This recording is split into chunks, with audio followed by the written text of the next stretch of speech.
Faire appel à 10 000 anges, alors qu'un seul aurait pu détruire le monde. Mais il est mort pour vous et moi. C'est sur quelque chose de ce genre que je veux baser mon message de dimanche matin, si le Seigneur le veut. Sur qu'est-ce que Christ était. Alors, nous espérons que ces jeunes filles nous chanteront encore ce chant dimanche matin. Frère Wheeler, je tiens vraiment à vous dire que vous avez là 2 braves petites demoiselles. Elles sont bien vêtues, son maquillage et tout. À mes yeux, elles ressemblent à des chrétiennes. Elles le montrent par leur manière de chanter et par leur conduite. Ça, c'est très bien.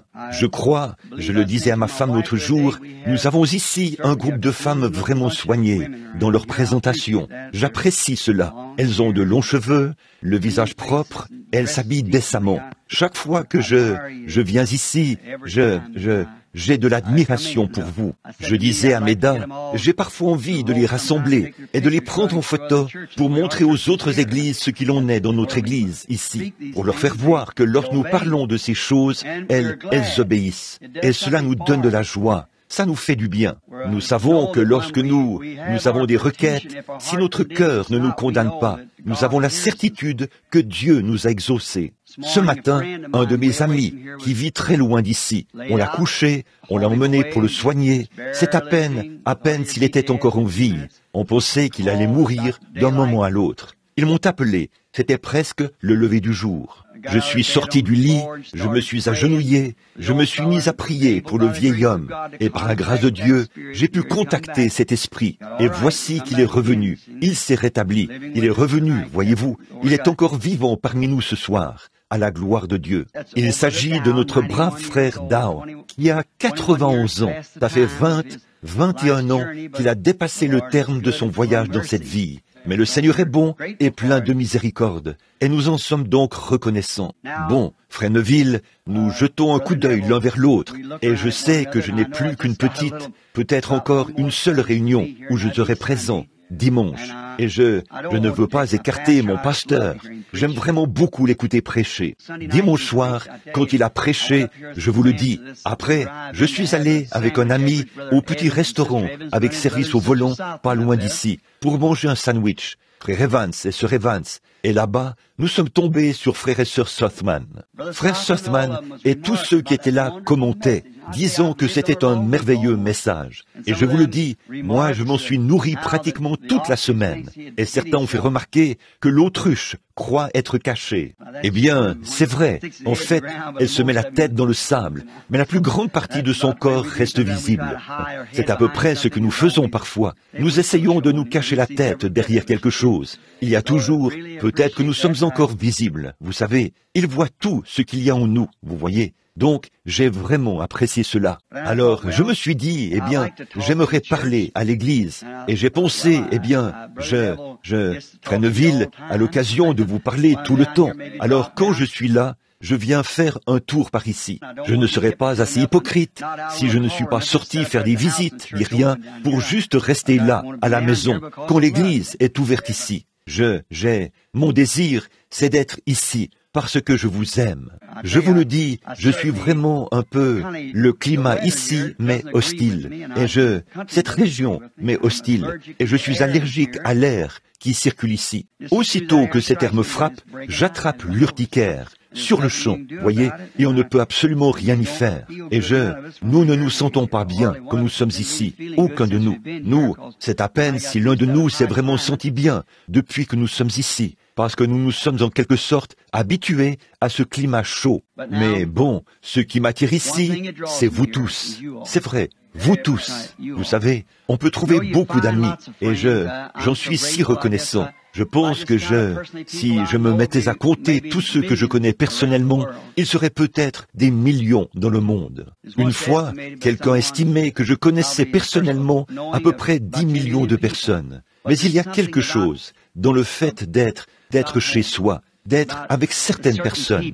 C'est simplement que tout le monde vit cela. Il y a des gens qui occupent une place spéciale dans votre vie. Vous savez, c'est ce que je crois. Si ce n'était pas le cas, alors pourquoi notre femme est-elle si spéciale pour nous? Et pourquoi voyez, nous sommes notre femme, notre mari, et ainsi de suite. C'est spécial. Et vous vivez ça avec vos amis. Il y a quelque chose qui fait que vous aimez simplement être avec eux et parler avec eux. Il y a un petit quelque chose. Et je pense à ce vieux marécage où on a bâti cette petite église. En fait, avant qu'on la construise, ici, ce n'était rien d'autre qu'un étang. C'est pour ça que la route a été construite loin là-bas, pour contourner cet étang. En fait, c'est ici la propriété, et la rue est censée passer juste là, devant la porte. Mais bon, il y avait là un étang. Je me souviens du temps où j'étais venu ici pour chercher un endroit où je pouvais construire une église pour le Seigneur. Je n'étais qu'un jeune garçon, et je les ai écoutés, ce jeune homme-ci et cet autre jeune homme qui priait ici, il y a un instant, plein d'enthousiasme. Je me suis dit, vous savez, autrefois, j'étais capable de prier comme ça. C'est à peine si je reprenais mon souffle. Et puis, quand on vieillit, on ralentit un peu, vous savez, et tout. Vous continuez d'avancer, mais vous êtes en deuxième vitesse. Comme je l'ai dit à Frère Wood là-bas. Mais, et puis, ton cœur, et au bout d'un certain temps, on passe à la vitesse inférieure, quand on atteint les 70 ou 80 ans, je suppose. Mais, vous savez, vous continuez d'avancer, et tant que vous avancez, qu'y a-t-il de bien grave? Vous mettez juste un peu plus de temps pour y arriver. Je me souviens que je priais, et juste ici, au milieu des mauvaises herbes, juste ici où se trouve maintenant cette chaire, à peu près ici où elle se trouve, c'est là que j'ai planté un petit jalon pour marquer l'endroit où je savais qu'il fallait placer la chaire. C'est le Seigneur Dieu qui m'a donné cet endroit. Oui, monsieur. Alors, juste là, dans la pierre angulaire, se trouve mon témoignage, une vision que j'avais eue le matin où j'avais posé cette pierre. En fait, à l'époque, j'avais du mal à comprendre cela. Ça disait, ceci n'est pas ton tabernacle, fais plutôt l'œuvre d'un évangéliste, avait-il dit. Je regardais et je voyais le monde entier, là, sous le ciel bleu, et les gens qui venaient de partout. C'est là, dans la pierre angulaire. Bien que la vision le disait, j'étais bien loin de m'imaginer que cela arriverait. Mais ça ne faillit jamais. Cela arrivera de toute façon. J'ai eu beaucoup d'entretiens cette semaine, parce que dimanche, la bienveillante présence du Seigneur est descendue. J'étais censé partir lundi. Nous n'avons pas encore pris de vacances. Je parle des enfants. Mes vacances, je les prends plus tard, un peu plus tard. Mais ce que je veux, c'est d'emmener les enfants pour que nous passions un peu de temps ensemble. Là, c'est bientôt le temps pour eux de retourner à l'école. Alors je me suis dit que cette semaine, ce serait le bon moment. Comme je dois être à Chicago la semaine prochaine, à cette série de réunions qui se tiendra là-bas. Mais là, avec cette onction de l'esprit, je me suis dit, c'est le bon moment d'avoir des entretiens.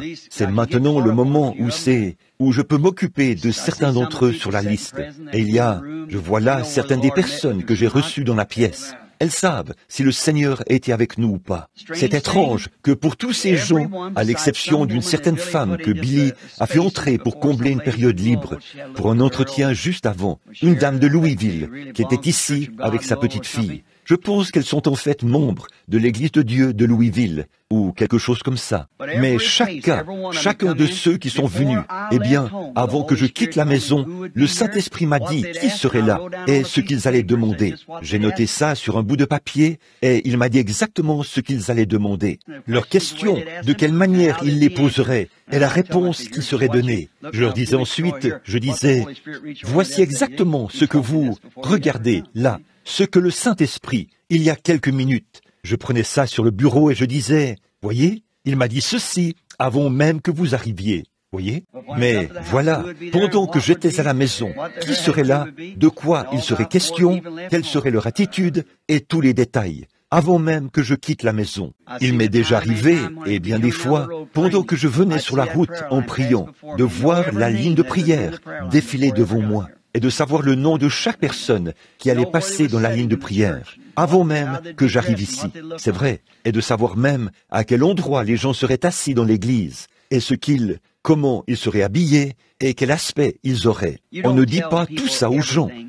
Il y a des choses qui se produisent, et on ne le leur dit pas du tout. Ce n'est pas nécessaire de le leur dire. Je ne dis aux gens que des choses qui, à mon avis, vont les aider. Quand le Seigneur me pousse à le leur dire, par exemple, dis-leur ceci. On ne voudrait pas dire tout ce qu'on voit, parce que ce ne serait pas bien, voyez-vous. Il faut juste, bien sûr, on s'attirerait des ennuis et tout, si on le faisait. On doit savoir gérer ces choses par l'Esprit du Seigneur. J'ai vu des gens se tenir là, devant moi, et me poser des questions. Je savais exactement ce qu'il en était, mais je me suis gardé de leur dire, simplement parce que je me sentais obligé de ne pas le faire. Rappelez-vous, je crois que c'est mercredi soir dernier, n'est-ce pas, que j'ai prêché sur un prisonnier. Vous voyez, vous voulez le dire à la personne, mais quelque chose vous dit, ne le fais pas. L'Esprit dit, ne le fais pas, ne le fais pas. Et pourtant le don vous fait voir cela très clairement, voyez. Ne le fais pas, ne le fais pas. Vous voyez, vous feriez donc mieux de ne pas le faire. Sinon, vous aurez des ennuis avec Dieu. Bon, nous ne venons pas ici ce soir juste pour être ici. Ce que nous voulons, c'est entendre la parole du Seigneur. Vous avez prié et nous avons passé de merveilleux moments. Quand je viens ici, je sais que j'apporte juste mon petit carnet où je note mes sujets, puisqu'il y a des fois, Frère Neville est si bienveillant, il me demande sans cesse, ça te dirait de faire ceci, ou de faire cela, ou de prêcher, et je jette un coup d'œil là-dedans, jusqu'à ce que je trouve un sujet quelconque, et je pars de là, et je suis certain, soyez certains, dimanche, on ne sait jamais, on ne peut pas déterminer d'avance. Voyez-vous, il m'est arrivé de venir ici avec en tête un sujet dont j'allais parler. Et une fois ici, ça change totalement. Et il m'est arrivé de noter des écritures en me disant, je vais prêcher sur ce sujet et je vais utiliser ces passages des écritures. Et au fur et à mesure que cela vient, je vais dire ceci, cela ou autre chose. Disons par exemple que j'ai noté 1 Corinthiens 5, 15, 2 Corinthiens 7, 1, Matthieu 28, 16, et ainsi de suite. Et que j'ai écrit tout cela ici, comme ceci, que j'ai noté tous ces passages de l'Écriture, et je jette un coup d'œil là, et je sais ce que dit ce passage de l'Écriture. Parfois, je n'y touche même pas. Je parle d'un tout autre sujet complètement différent. Nous ne savons pas à l'avance, c'est tout. Ainsi donc, si le Seigneur le veut, pour terminer cette petite série de réunions depuis que je suis ici, je veux traiter dimanche matin d'un sujet très important. Alors, venez tôt et soyez prêts à rentrer un peu tard, peut-être vers 14 heures, ou quelque chose de ce genre. C'est donc, j'ai déjà noté une trentaine ou une quarantaine de passages des Écritures qui se rapportent à ce sujet, mais je pense que ce que je vais essayer de faire, si le Saint-Esprit me vient en aide, c'est de recevoir le message et là où il est situé maintenant, et de le construire à partir d'où il a commencé, puis de le construire jusqu'au temps présent. En fait, quand je serai allé à Chicago, je devrais ensuite aller directement en Arizona, me rendre ailleurs, et ainsi de suite. Et pour autant que je sache, c'est peut-être seulement l'année prochaine, ou peut-être l'été prochain, que je serai de retour au tabernacle, sauf s'il m'arrive de repasser par ici, étant donné que j'ai des séries de réunions. En ce moment, Billy travaille sur une tournée mondiale à l'étranger, qui commencera immédiatement après Noël. Mon agenda est chargé jusque vers décembre. Et bon, peut-être que je serai à Dallas la première semaine de décembre. Et puis en janvier, nous voulons commencer une tournée mondiale, faire le tour complet d'un bout à l'autre. C'est là-dessus que nous travaillons maintenant, pour voir où le Seigneur nous conduira. Et je suis tellement reconnaissant envers les gens et les ministres, au vu de tout ce que je dis contre leur dénomination et ce genre de choses. Vous savez, dans les livres qu'on a là derrière en ce moment, Frère Roy Borders s'occupe des invitations. Et depuis Noël, depuis le jour de l'an, on a reçu plus d'1 millier d'invitations du monde entier. Oui, 1000 invitations ont été reçues là derrière. De tous ces endroits, le Seigneur doit m'indiquer où aller et quoi faire. Nous comptons entièrement sur lui. Il est impossible d'honorer toutes ces invitations. On ne pourrait répondre à plus de 8 ou 10 de ces invitations au cours d'un seul été, même s'il le fallait, en un complet, à moins de passer juste un soir ici et un soir là. Et les gens veulent que vous soyez là pendant 2 semaines, 3 semaines, et ainsi de suite, ou le plus longtemps possible. Ou certains disent, aussi longtemps que le Seigneur vous conduira, et ce genre de choses. Vous ne savez donc pas exactement par où commencer, ni quoi faire. Alors, nous confions tout cela au Seigneur et nous disons, eh bien, Père Céleste, dis-nous ce que nous devons faire. Aidez-moi dans la prière à ce sujet. Voyez, aidez-moi dans la prière pour que nous puissions régler tout cela. Je me suis dit que comme nous avons eu le service de guérison dimanche dernier, il serait bien que ce dimanche-ci, nous apportions un enseignement où nous ferons ressortir cela pour montrer le temps dans lequel nous sommes, où nous en sommes, ce que sont les trois buts du grand plan de Dieu dès avant la fondation du monde, et remonter cela jusqu'à ce jour-ci, le triple plan de Dieu. Le plan. Je travaille actuellement sur la deuxième phase, qui consiste à identifier les passages des Écritures, les chercher et les classer. Maintenant, voyons voir. Courbons la tête un instant. Seigneur Jésus, le grand berger de la bergerie, nous nous sommes rassemblés ici ce soir en ton saint nom, plein de grâce. Nous t'aimons, Seigneur, et nous te remercions pour cette réunion de prière ce soir, pour les cantiques de l'Église que nous avons chantés avec de la joie dans notre cœur. Et nous entendions les gens frapper dans leurs mains alors qu'ils entraient. Et puis nous nous sommes agenouillés et nous avons tous répandu notre cœur devant toi. Et nous t'avons remercié pour ce que tu as fait pour nous. Et nous t'avons demandé de continuer à marcher avec nous. Et c'est maintenant le moment de lire la parole, afin de pouvoir dire quelque chose aux gens. Dirige-nous dans nos pensées, Père, et reçois-en la gloire. Ce soir, à travers nous, veuille dire quelque chose qui nous aidera tous, quand nous sortirons d'ici, à prendre la résolution dans notre cœur de vivre mieux et plus près de toi que jamais auparavant. C'est pour cela que nous sommes ici, Seigneur. Nous sommes ici pour te connaître davantage. Et nous te prions de nous dévoiler ton grand être ce soir par la révélation de ta parole, afin que nous sachions comment être de meilleurs chrétiens et comment nous conduire en ces derniers jours. C'est au nom de Jésus que nous le demandons. Amen.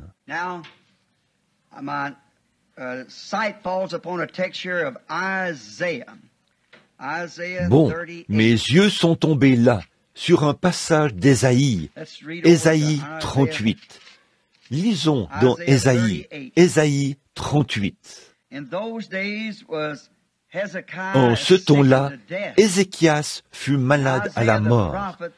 Le prophète Ésaïe, fils d'Amoz, vint auprès de lui et lui dit, « Ainsi parle l'Éternel, donne tes ordres à ta maison, car tu vas mourir, et tu ne vivras plus. » Ézéchias tourna son visage vers le mur et fit cette prière à l'Éternel. « Ô Éternel, souviens-toi de moi, que j'ai marché devant ta face avec fidélité et intégrité de cœur, et que j'ai fait ce qui est bien à tes yeux. » Et Ézéchias répandit d'abondantes larmes.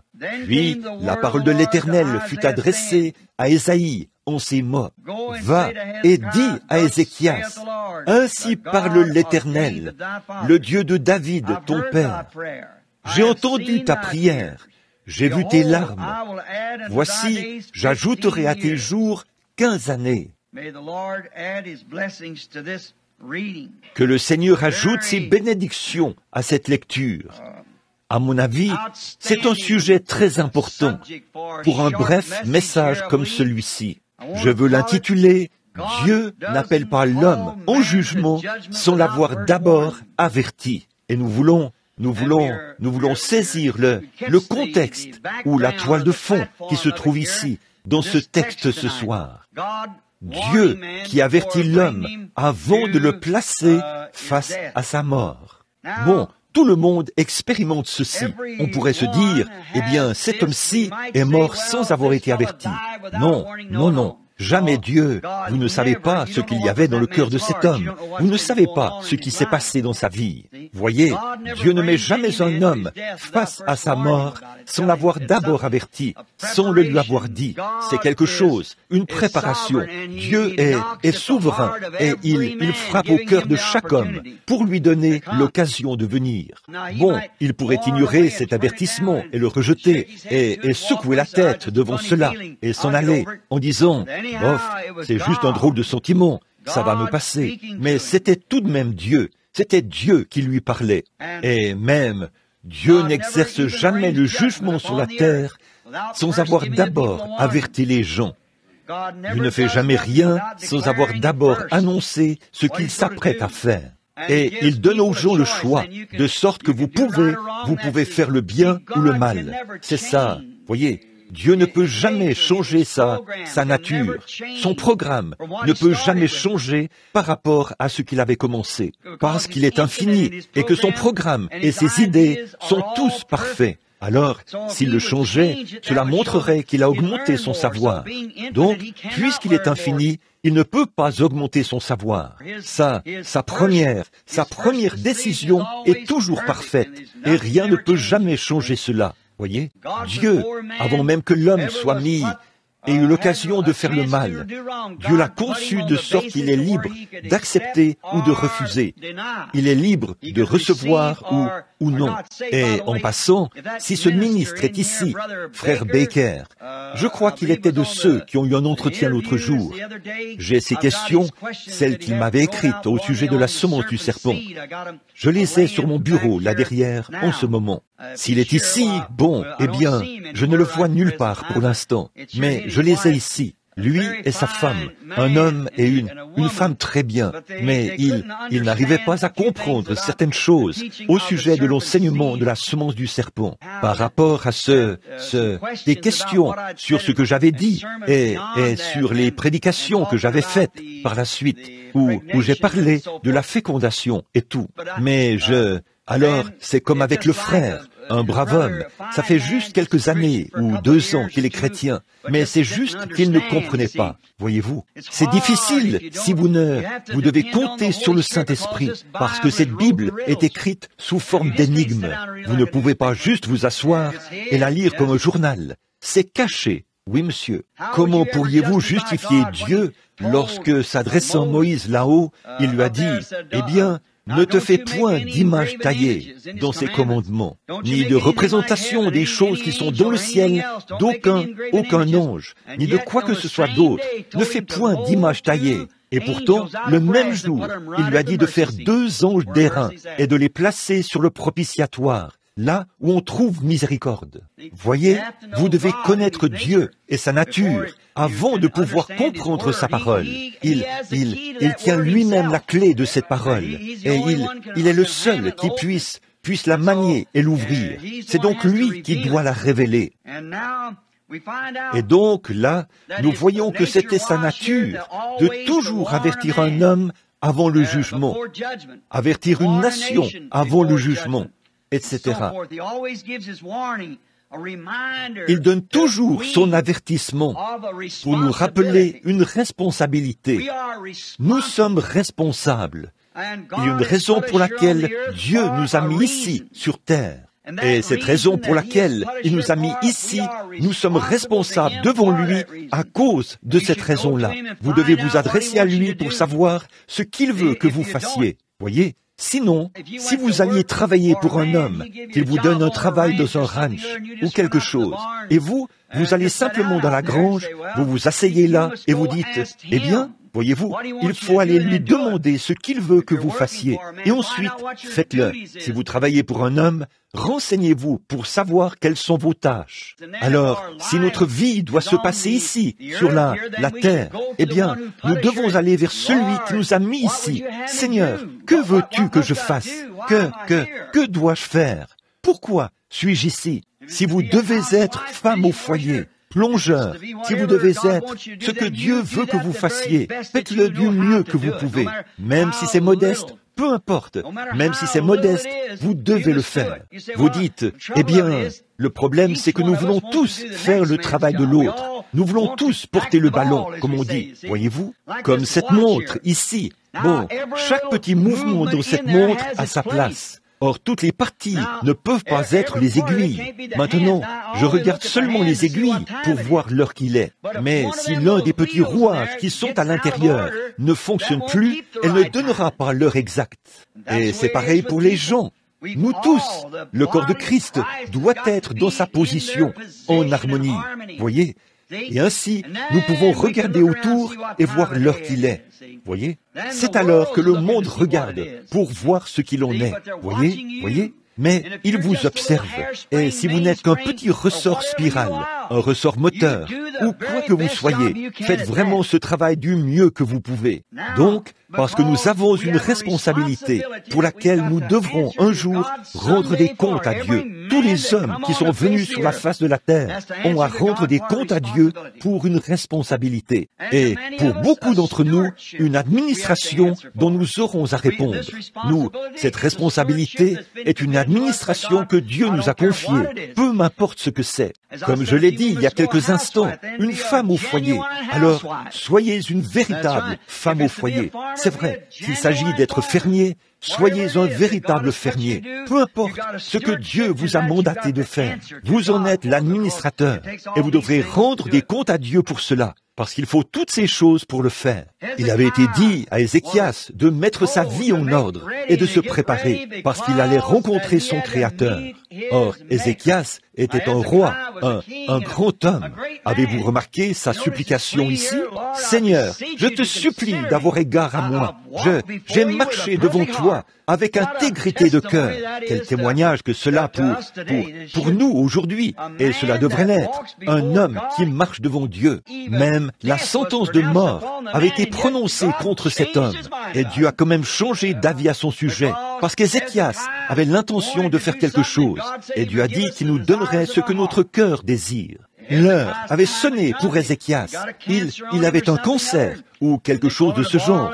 Et en ce temps-là, on appelait cela un ulcère. Mais nous savons qu'en général, les ulcères ne tuent pas, on en guérit. Mais c'était peut-être un cancer qui se présentait comme un ulcère. Et Dieu s'est adressé à Ésaïe en ces termes. « Monte là-haut et dis-lui qu'il va mourir. » Et Ézéchias avait encore des choses à faire. Il avait... Quand vous implorez Dieu pour obtenir quoi que ce soit, vous devez le faire dans un but. C'est exactement comme ce passage de l'Écriture que je cite très souvent. Si vous dites à cette montagne, « ôte-toi de là », et si vous ne doutez pas, mais croyez que ce que vous avez dit arrivera, ce que vous aurez dit vous sera accordé. Or, cela dépend entièrement de votre motif et de votre objectif. Voyez? Sinon, ça n'arrivera pas. Voyez? Vous ne pouvez pas simplement aller là. C'est là que bon nombre d'entre nous commettent beaucoup d'erreurs. Le fait d'aller là et dire, bon, je vais vous montrer que j'ai la foi pour faire ceci. Là, vous avez tort pour commencer. Dieu ne vous confie pas des dons juste pour que vous vous en serviez comme d'un jouet. Comme je le disais il y a un instant, il ne vous fait pas voir des visions juste pour vous amuser. On ne s'amuse pas avec ça. C'est sacré. Servez-vous-en simplement comme le Seigneur vous l'accordera. Soyez son prisonnier. Peu importe à quel point vous voulez dire à ce gars-là combien il a tort, ceci, cela ou autre chose. Restez tranquille jusqu'à ce que Dieu le dise. Et quand Dieu l'a dit, alors vous pourrez venir avec l'ainsi dit le Seigneur. En attendant, mettez tout ça de côté. Le monde d'aujourd'hui est tout à fait dans la même situation que l'était Ézéchias à l'époque. Le monde a reçu des avertissements. Il reçoit continuellement des avertissements. L'Église reçoit des avertissements. Ainsi donc, ces choses-là n'arrivent pas par hasard. Elles sont toutes le résultat de quelque chose. Donc, la maladie d'Ézéchias, le fait qu'il avait cet ulcère, n'était pas le fruit du hasard. Dieu avait envoyé Ésaïe là-bas pour lui dire de donner ses ordres à sa maison à ce moment-là, parce qu'il allait mourir. Ézéchias a pleuré et a dit à Dieu, « J'ai marché devant ta face avec intégrité de cœur, et je te prie de me conserver la vie pour une cause, une bonne cause, pour la cause de Dieu. » Dieu a parlé au prophète et lui a dit, « Retourne et parle-lui. » N'est-ce pas étrange? Ézéchias était l'homme le plus important du pays. Voyez, Ézéchias était un roi et un homme pieux. C'était un vrai homme, puisqu'il a pu faire une telle supplication devant Dieu, et que Dieu ne l'a pas réprimandé pour cela. J'ai marché devant ta face avec intégrité de cœur. Eh bien, cela en dit long, voyez. Et Dieu n'a jamais dit, non, Ézéchias, tu ne l'as pas fait. Il a plutôt reconnu qu'il l'avait bel et bien fait.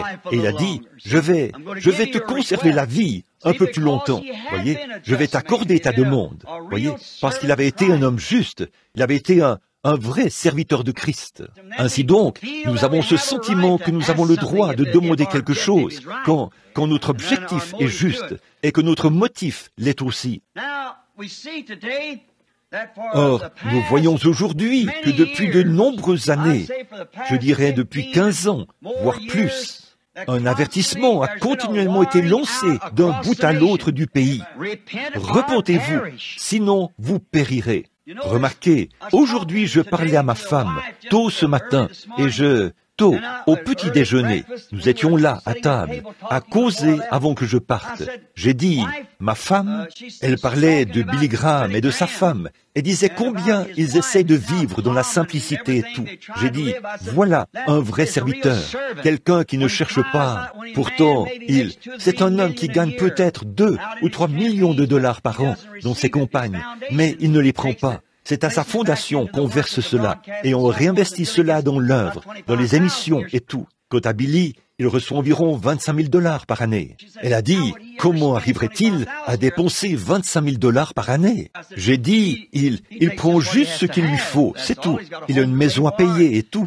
J'ai continué et j'ai dit, j'ai beaucoup de respect pour Billy Graham. Et je dis, parce qu'il a un message, et ce message, c'est la repentance. Et je vous le dis, à ma connaissance, il n'y a personne dans ce pays aujourd'hui que Dieu a utilisé pour répandre ce message comme Billy Graham. Oh, il est maître de ce sujet et il se tient simplement là. Et je vous le dis, il appelle vraiment ses politiciens et ses membres d'église à la repentance. Mais il ne va pas plus loin. Et il y a aussi frère Oral Roberts, un autre grand serviteur du Seigneur. Il n'y a personne là-dehors qui soit comparable à Oral Roberts.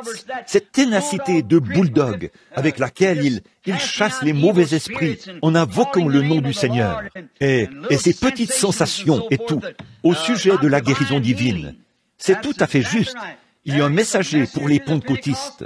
Il y a un messager pour l'Église du monde dénominationnel, voyez, et pour le monde froid. Et maintenant, quand on regarde notre humble petit ministère, voici Jésus-Christ, le même hier, aujourd'hui et éternellement. Vous voyez, qu'est-ce que ça fait? Ça appelle le groupe de l'épouse. Vous voyez, son appel s'adresse aux gens de ces deux groupes. Cela fait sortir une roue de la roue. Vous voyez ce que je veux dire? Ainsi donc, Dieu confirme ce message que Billy Graham prêche. Dieu guérit les malades par les prières d'Oral Roberts. Et Dieu produit les choses que Jésus prouve que Jésus-Christ est le même hier, aujourd'hui et éternellement. Et cela appelle ces choses ce sont des messages de l'heure. Et l'appel lancé dans chacun de ces messages, c'est « Repentez-vous, sinon vous périrez ». C'est vrai, repentez-vous, sinon vous périrez. Il n'y a plus d'espoir. C'en est terminé. Le monde a été averti de sa venue. Chacun de ces messages parle et avertit de la venue du Seigneur Jésus, à la fois à l'Église dénominationnelle. Souvenez-vous, avec Dieu, les choses vont toujours par trois, comme Père, Fils et Saint-Esprit. La justification, la sanctification, le baptême du Saint-Esprit. Ainsi de suite. Avec lui, les choses vont par trois. Or, Dieu est dans ce message de repentance qui est adressé à l'Église dénominationnelle. Dieu est dans ce message de guérison divine qui est adressé à l'Église pentecôtiste. Dieu est dans le message qui est adressé à l'épouse. Voyez, nous voyons donc que tous ces appels, un à ceci, ceci à cela, et cela à cela, c'est Dieu qui appelle l'Église à sortir du monde.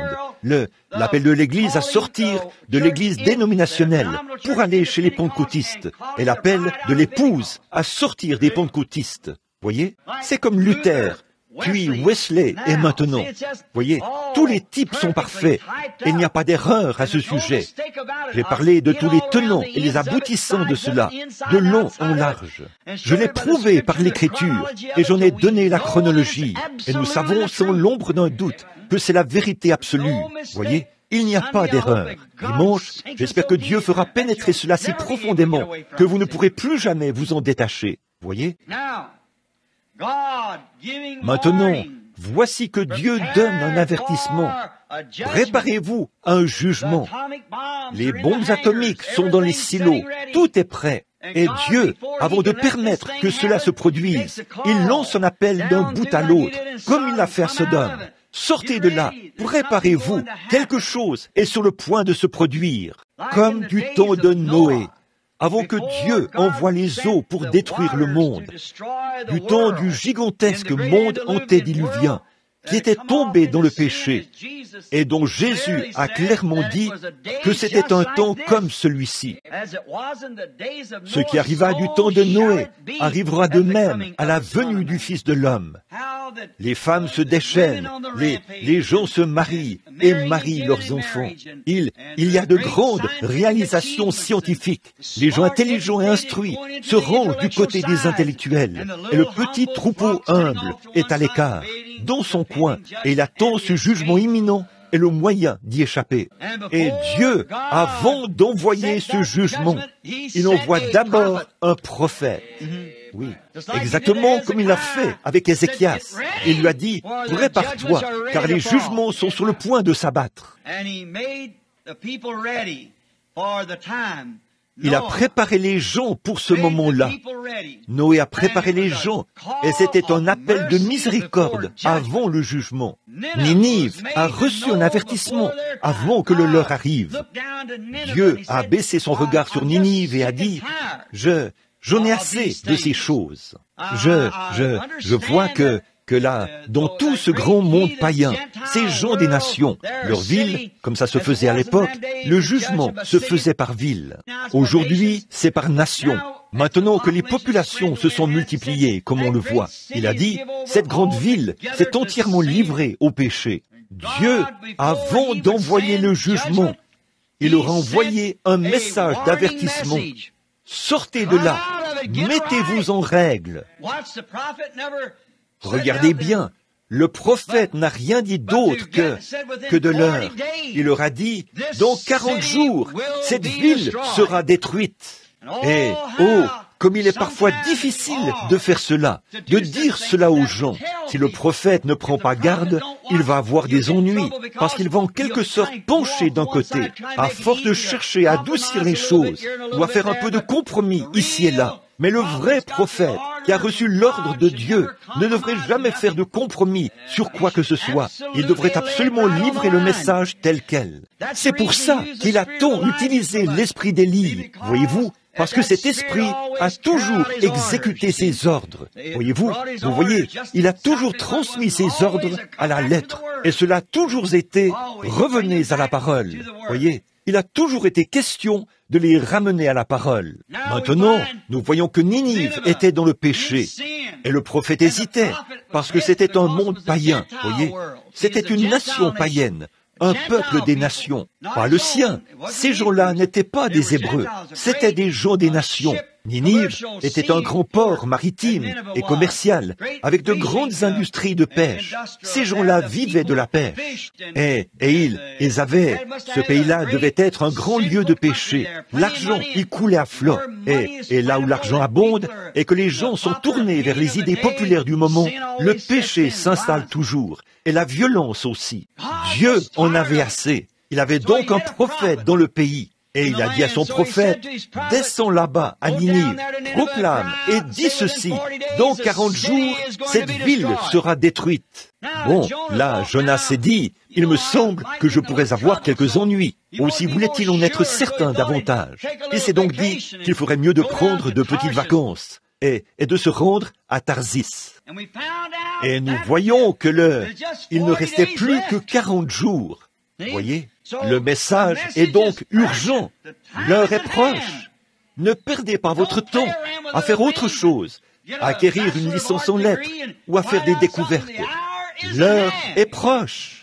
C'est ce qui ne va pas chez les gens aujourd'hui. Nous essayons de construire de grandes écoles et d'avoir de grandes choses de ce genre, alors que la miséricorde, oh là là, si nous prêchons la venue du Seigneur, qu'avons-nous besoin d'écoles?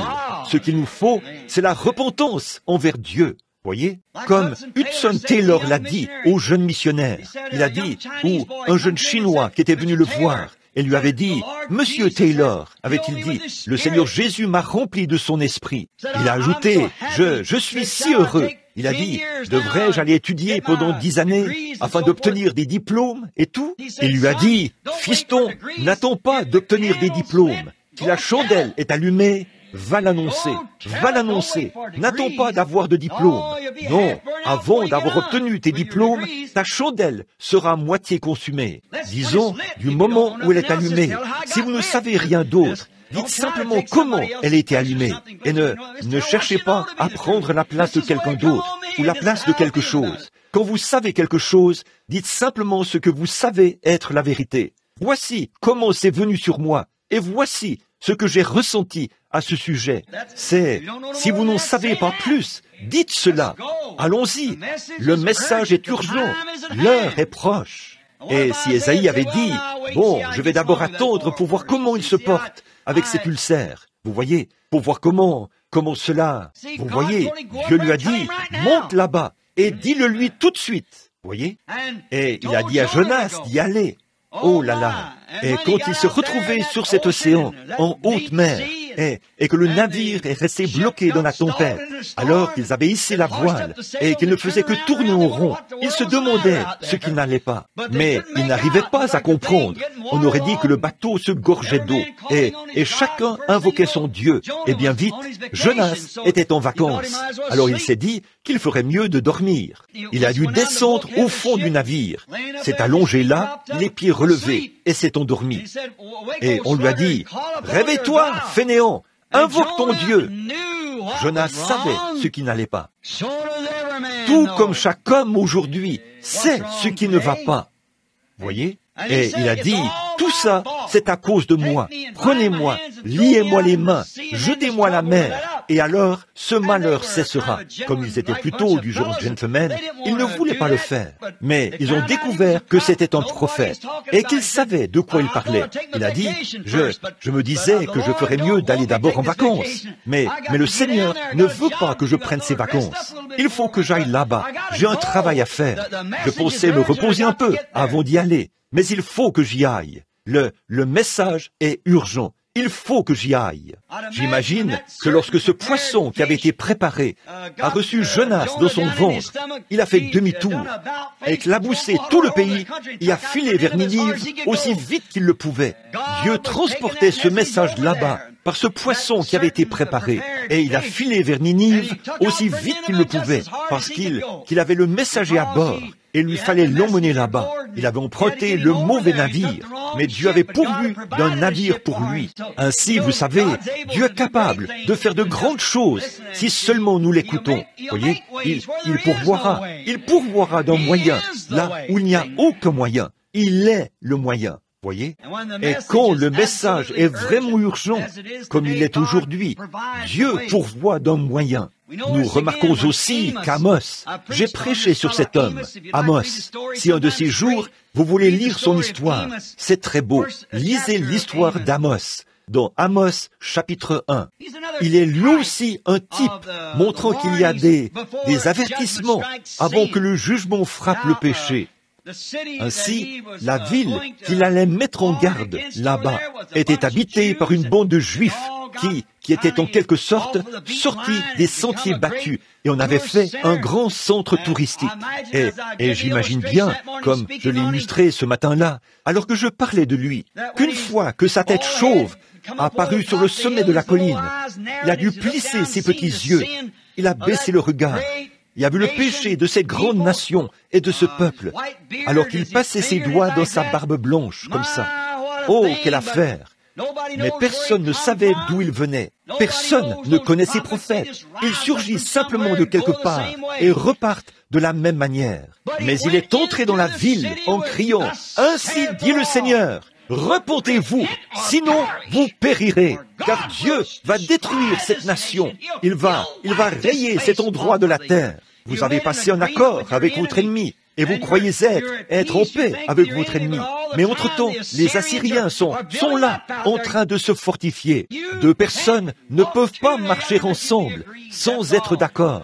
C'est tout. Alors il a dit, Dieu veut que nous nous séparions. Il veut que nous sortions du monde. Non pas que nous essayions de nous conformer au monde et à Dieu en même temps, ou que nous essayions d'être façonnés à l'image du monde et de Dieu. Il vous faut vivre pour l'un ou pour l'autre. Il vous faut croire l'un ou l'autre. Et maintenant, nous voyons que cet Amos a certainement prédit qu'un jugement s'abattrait sur ce peuple s'il ne se repentait pas. Oh, cela cadre si bien avec notre jour. Je pense que cette grande ville, alors que je regarde de nouveau ceci, cette grande ville là-bas, en contrebas, était livrée au mal, et son économie tournait à plein régime. Elle était prospère. Ils se disaient qu'ils étaient tout à fait dans la volonté du Seigneur, parce qu'ils étaient prospères. Mais ils ont découvert que Dieu n'est pas toujours l'auteur de la prospérité. Non, Dieu, parfois, quand la prospérité a le vent en poupe, l'Église s'éloigne de lui. Vous savez, Dieu a parlé d'Israël une fois. Il a dit, « Je t'ai trouvé dans les champs, baigné dans ton sang. Je t'ai lavé et je t'ai ramené à la maison pour qu'elle soit son propre enfant. Et quand tu as grandi et que tu es devenue une belle jeune femme, tu t'es prostituée. » Il a ajouté, tu t'es livré à tous les passants, voyez. Mais quand tu étais pauvre et que tu étais dans le besoin, quand tu avais des besoins, tu me servais. Mais quand je t'ai béni et que je t'ai donné de l'abondance, là, tu t'es éloigné de moi. Et c'est ce qui était en quelque sorte démontré. Oh là là! Eh bien, nous voyons que ce prophète a vraiment parlé durement à cette nation, cet Amos. Il n'était qu'un laboureur. Mais nous voyons que lorsqu'il l'a fait, qu'il leur a parlé durement et leur a annoncé ce qui arriverait. Et qu'il leur a dit que s'ils ne se mettaient pas en règle avec Dieu, c'est ce même ennemi avec lequel ils s'étaient associés qui les détruirait. Nous voyons donc que notre arrogante Amérique n'échappera pas à la colère de Dieu. Comme j'en ai parlé un jour, depuis que je suis ici, je suis sûr que c'était ici, que tout est à sa fin. Vous savez, je ne vois rien sur quoi s'appuyer. On ne peut pas s'appuyer sur la politique, elle est fichue. On ne peut pas s'appuyer sur la vie sociale, parce que les mœurs sont vraiment corrompues. Il n'y a rien sur quoi s'appuyer, là. Et on ne peut pas mettre son espérance sur quoi que ce soit. Qu'en est-il de l'Église? Eh bien, on ne peut rien faire avec l'Église. Elle est si formaliste. C'en est fini d'elle. Il n'en reste plus rien. Elles ont déjà vendu leurs droits d'aînesse pour un plat de lentilles. Elles n'attendent que le jugement. Le Saint-Esprit est allé d'un bout à l'autre de cette nation. Il a fait voir ses miracles et ses prodiges. Et on rejette continuellement sa grâce. Il confirme que c'est lui-même et prouve par sa grande confirmation qu'il est la parole de Dieu manifestée en ce jour. Et on continue de la rejeter. Voyez, il ne reste plus rien maintenant. On ne peut pas continuer indéfiniment de faire cela à Dieu. Voyez, très bien. Nous voyons qu'il envoie d'abord ses prophètes avec des avertissements. Il ne change pas ses voies, sa manière de faire les choses. Il ne frappe pas systématiquement aussitôt qu'il avertit. Je veux que vous preniez bien note de cette déclaration. Dieu donne un avertissement, mais il ne frappe pas systématiquement au même moment où il avertit. L'avez-vous remarqué? Et là, quand il ne frappe pas au moment où il envoie un avertissement, alors on se moque du prophète. Tu t'es trompé là-dessus. Tu as menti. Tu n'avais pas raison. Il se pourrait qu'on ait dit la même chose à Ésaïe. Que pensez-vous que les hommes se sont dit après qu'il est monté là-haut et a prophétisé que le roi allait mourir, puis qu'il est revenu et a dit « Non, il vivra ». Qu'en est-il de Jonas qui a parcouru les rues en disant « Oh, dans tant de jours, dans 40 jours, cette ville sera détruite ». Et qu'ensuite Dieu ne l'a pas fait. Vous voyez, vous devez faire attention. Dieu ne frappe pas systématiquement aussitôt qu'il avertit. Mais il se passe une chose, c'est qu'on se moque du prophète après cela. Mais il est un prophète confirmé, qui a la parole du Seigneur. Voyez, les signes de Dieu est confirmé, comme Dieu a dit que les prophètes seraient confirmés. Et ces hommes l'étaient.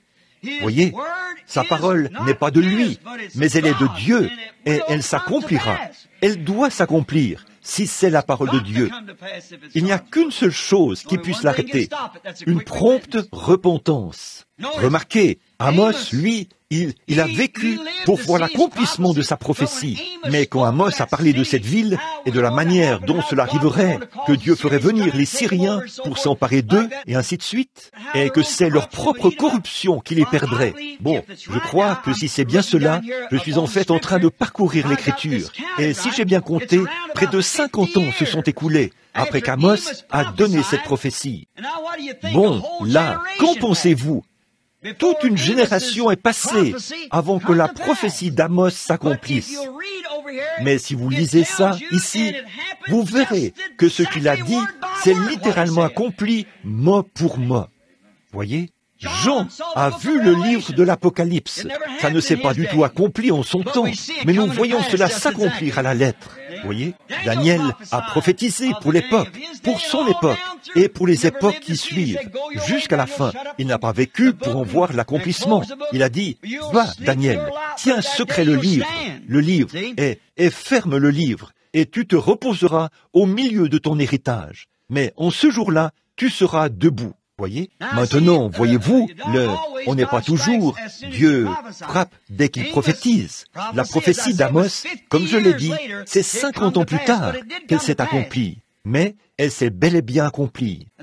Ainsi donc, le prophète est de la Bible, un vrai, un authentique prophète.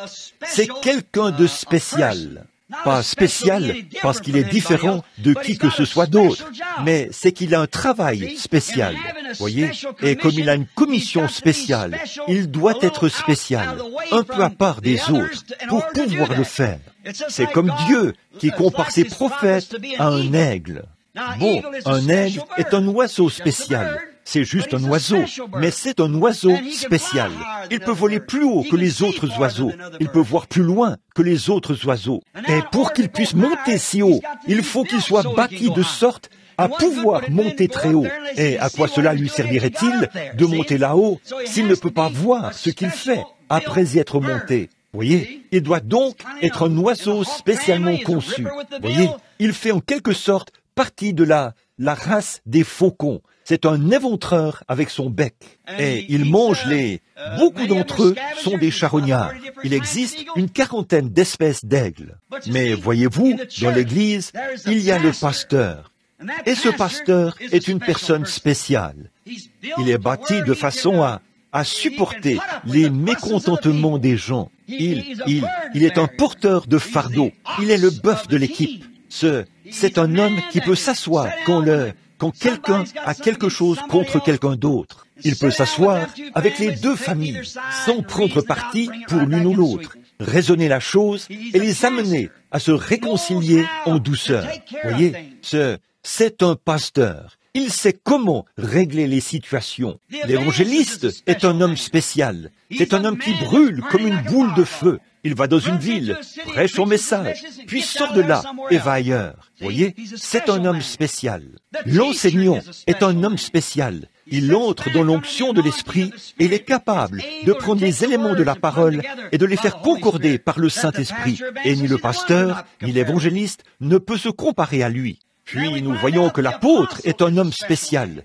Il est quelqu'un qui met les choses en ordre.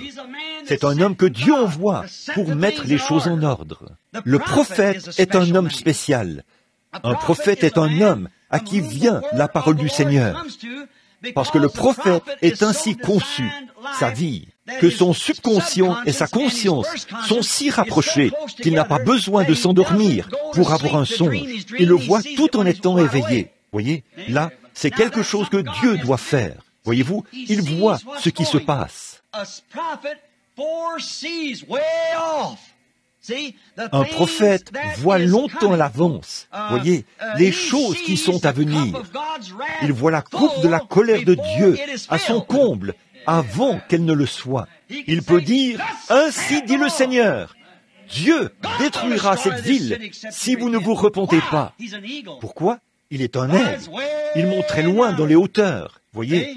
Puis il regarde au loin et voit cette coupe de la colère se déverser. C'est ce que le prophète regarde. Il ne regarde pas ce qui se passe ici. Il regarde au loin. Il dit, ça approche. il peut monter tellement haut qu'il peut voir cette ombre. Il a dit, le monde sera obscur, obscurité, une obscurité profonde. Il va suffisamment haut que même si le soleil brille en ce moment, il voit l'ombre s'approcher. Et il dit ce qu'il voit.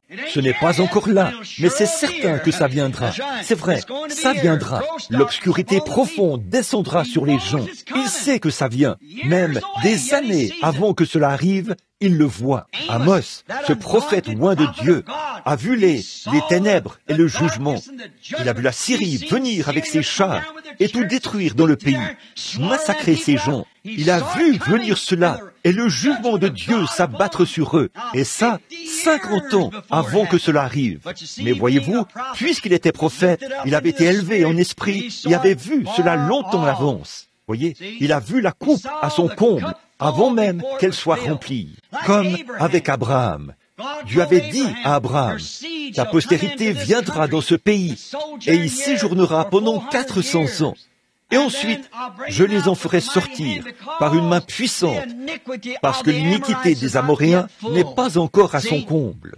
Voyez, Dieu savait que cette coupe arriverait à son comble. Il parlait avec son prophète. Il lui a dit, tu vois la coupe de ces Amoréens qui sont là-bas. Voyez, mais leur iniquité n'est pas encore à son comble, Abraham. N'en parle pas maintenant. Attends, mais ça viendra. Et quand leur coupe sera à son comble, après ces 400 ans, je les chasserai comme des sauterelles devant toi, et j'établirai ta postérité ici, dans ce pays. Amen. Voilà le prophète du Seigneur. Maintenant, quand il parle de ce qu'il voit en vision, qu'il s'agisse de la colère ou de la guérison, cela peut tarder, mais ça s'accomplira certainement, si c'est au nom du Seigneur qu'il le dit. Voyez, il se peut que ce soit une bénédiction qu'il prononce sur vous. Il se peut qu'il vous dise une certaine chose et que vous ne voyez pas du tout cela. Vous direz, comment est-ce possible? Eh bien, c'est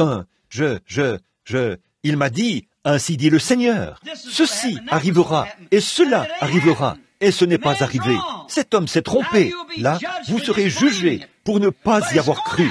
Mais cela arrivera quand même. Voyez, ça doit forcément arriver. Même si cela tarde, dit la Bible, cela arrivera quand même au temps marqué. Cela s'accomplira. Le prophète a tout simplement regardé au loin et a vu quelque chose. Il parle de ce qu'il voit. Il ne pose pas à ici et à ce dont vous avez l'air maintenant. Il regarde ce qui sera. Et quand il le dit, si c'est dans la parole du Seigneur, cela a déjà été annoncé et rien au monde ne peut l'arrêter. Vous voyez, c'est vrai. Si ce n'est Dieu lui-même. Remarquez, nous voyons maintenant que quand il raconte sa vision, c'est ce que fait le prophète. Bon, parfois, il annonce des choses agréables. Il annonce votre guérison. Très bien.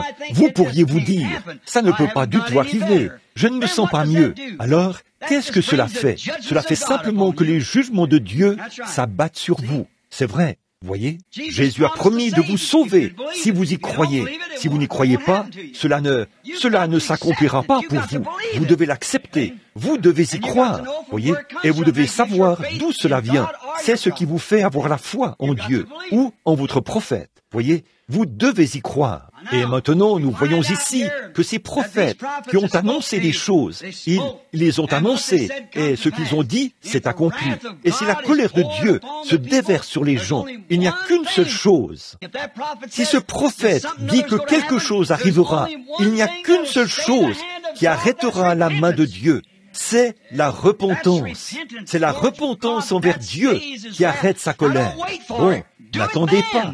Faites-le tout de suite. Si Dieu dit quoi que ce soit, faites-le tout de suite. Ézéchias, dès qu'il a su, c'était un brave homme. Mais Dieu a dit, ton heure est venue, Ézéchias. Je dois te prendre. Je vais te prendre. Donne tes ordres à ta maison. Et il a dit, il me faudrait 15 années pour le faire, Seigneur. Voyez? Eh bien, c'est toi.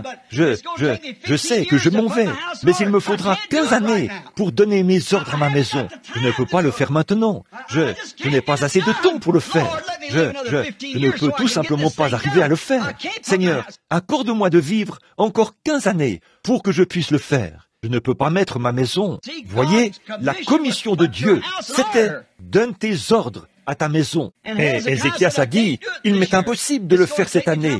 Il me faut du temps pour le faire. Je dois rapporter ceci et régler ceci et aller voir cet homme-ci à propos de cela. Il me faudra 15 ans pour le faire. Laisse-moi vivre pour que je puisse le faire. Permets-moi, donne-moi un peu de temps pour le faire.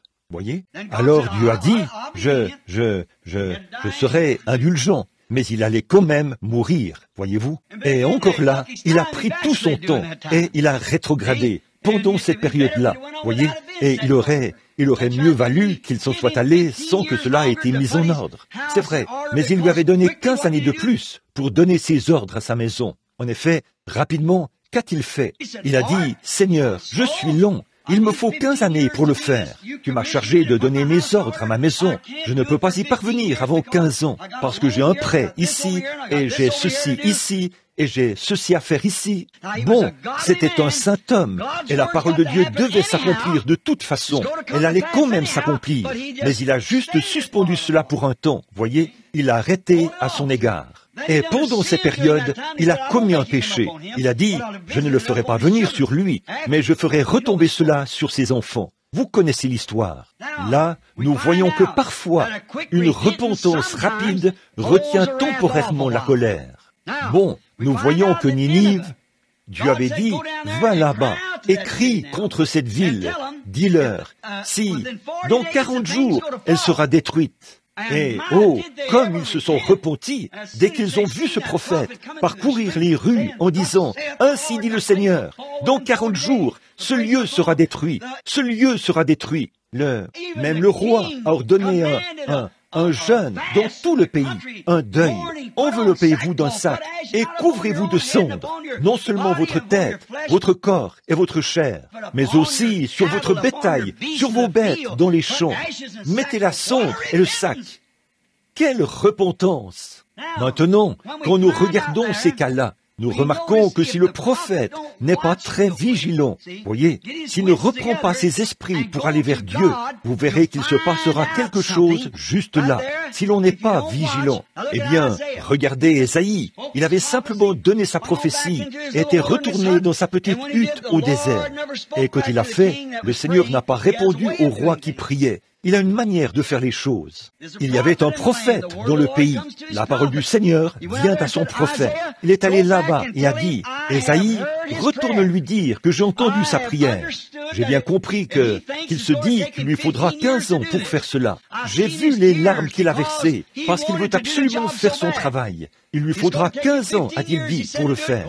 Va donc lui dire que je vais les lui accorder. » Voyez? Pourquoi? Il avait chargé Ésaïe d'aller lui dire, « Ainsi dit le Seigneur. » Ensuite, s'il y a quelque changement à cela, ou quelque délai, la chose arrivera de toute façon. Il est mort quand même. Mais il a dit, s'il y a quoi que ce soit à ce sujet, alors il est tenu de revenir vers l'homme auquel il avait envoyé l'Ainsi dit le Seigneur. Il a dit à Ésaïe, retourne là-bas et dis-le lui. Or, Jonas a adopté une attitude différente. Il est allé au sommet de la colline et a dit, eh bien, il aurait mieux valu que je ne sois jamais né. Et oh, comme il s'est plaint, Dieu a fait pousser un petit ricin pour lui donner de l'ombre, jusqu'à ce qu'il se calme là-haut. Mais il a dit, bon, regarde, si je descends là-bas, on dira que je suis un faux prophète. Et Dieu lui a parlé et a dit, regarde cette ville là en bas. Regarde là, Jonas, toute la ville se repent en se couvrant de sacs et de cendres. Alors, il lui a parlé du petit ricin et du ver qu'il avait fait mourir. Un jour, si le Seigneur le veut, je veux venir au tabernacle et faire une série de prédications juste sur Jonas. Oh, il y a tellement de grandes, ce vent d'Orient qui a soufflé et tout. Oh là là, il y a tellement de choses là-dedans. C'est passionnant. Ces pépites qui s'y trouvent, ce sont tous des types parfaits. Ça concorde. Ça parle même de Jésus-Christ et tout. Bien sûr, chaque ligne de la Bible parle de Jésus-Christ. Oui, monsieur, c'est notre leçon de dimanche. Alors, nous le verrons, si le Seigneur le veut. Et remarquez, il y a des choses que vous, si vous êtes sincère et que vous le dites à Dieu, là, vous devez être vigilant.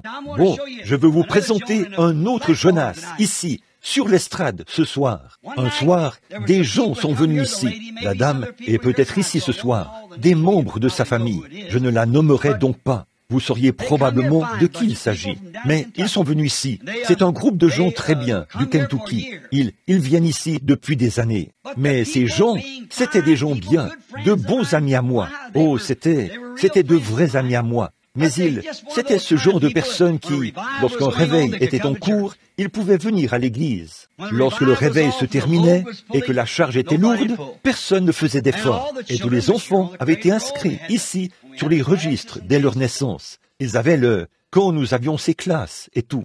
Et un jour, je suis revenu à la maison, il y a environ 4 ou 5 ans, quelque chose comme ça. Et cette jeune fille, qui avait environ 8 ans, lorsqu'on l'avait inscrite sur le registre, était mariée et avait 2 enfants.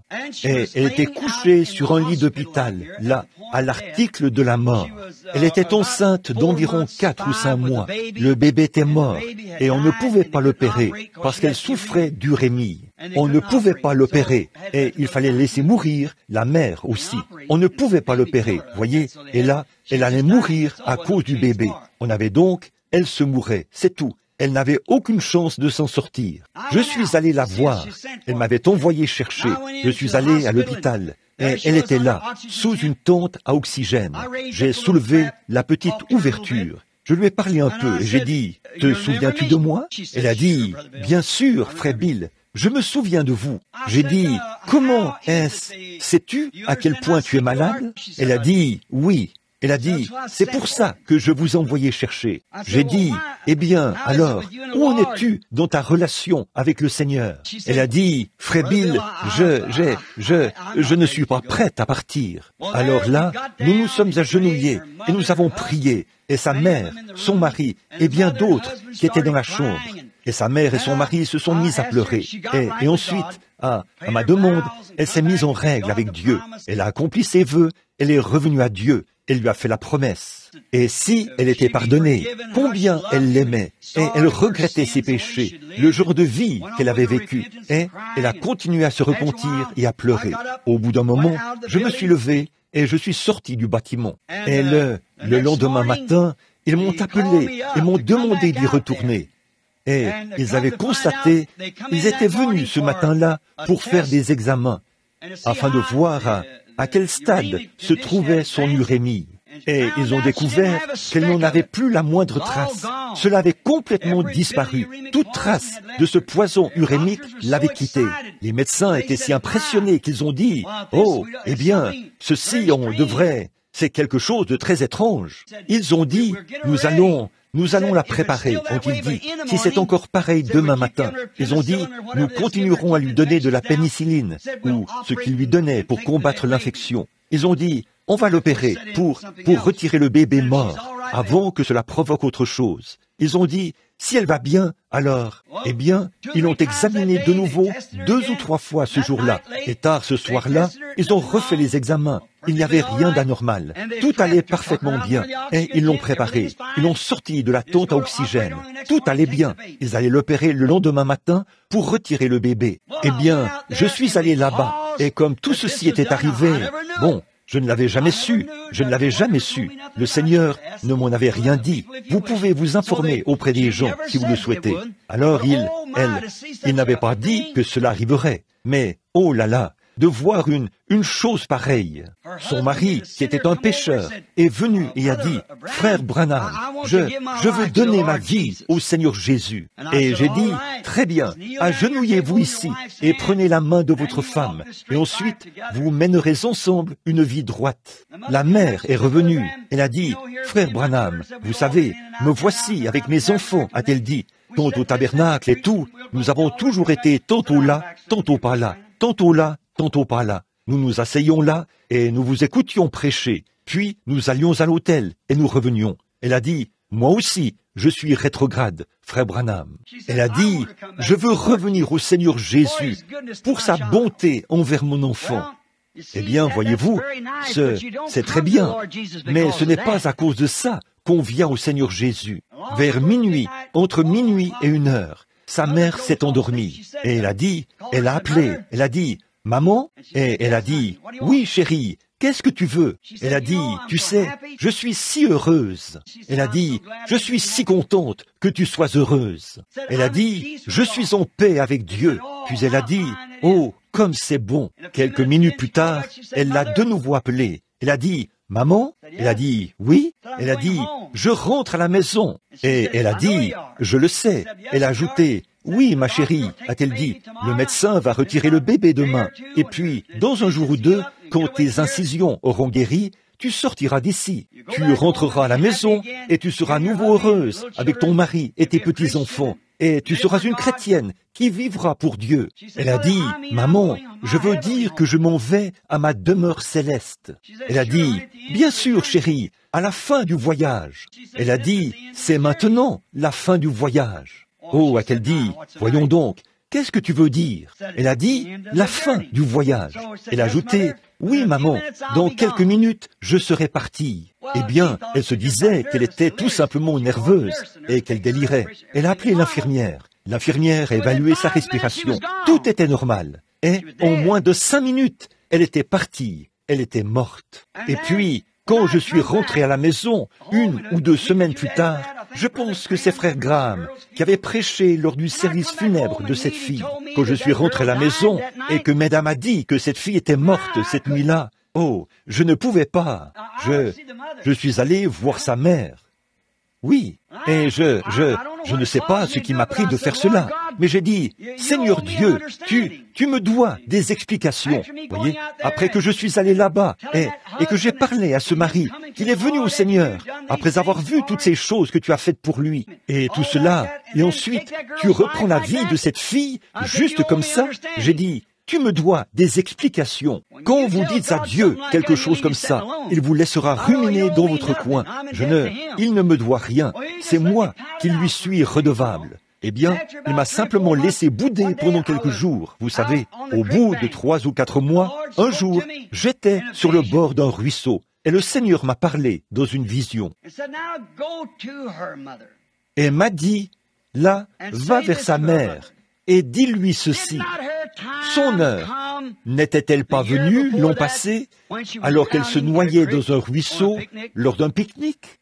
Elle aurait dû partir à ce moment-là, mais il fallait que je la prenne au moment où elle serait prête à partir.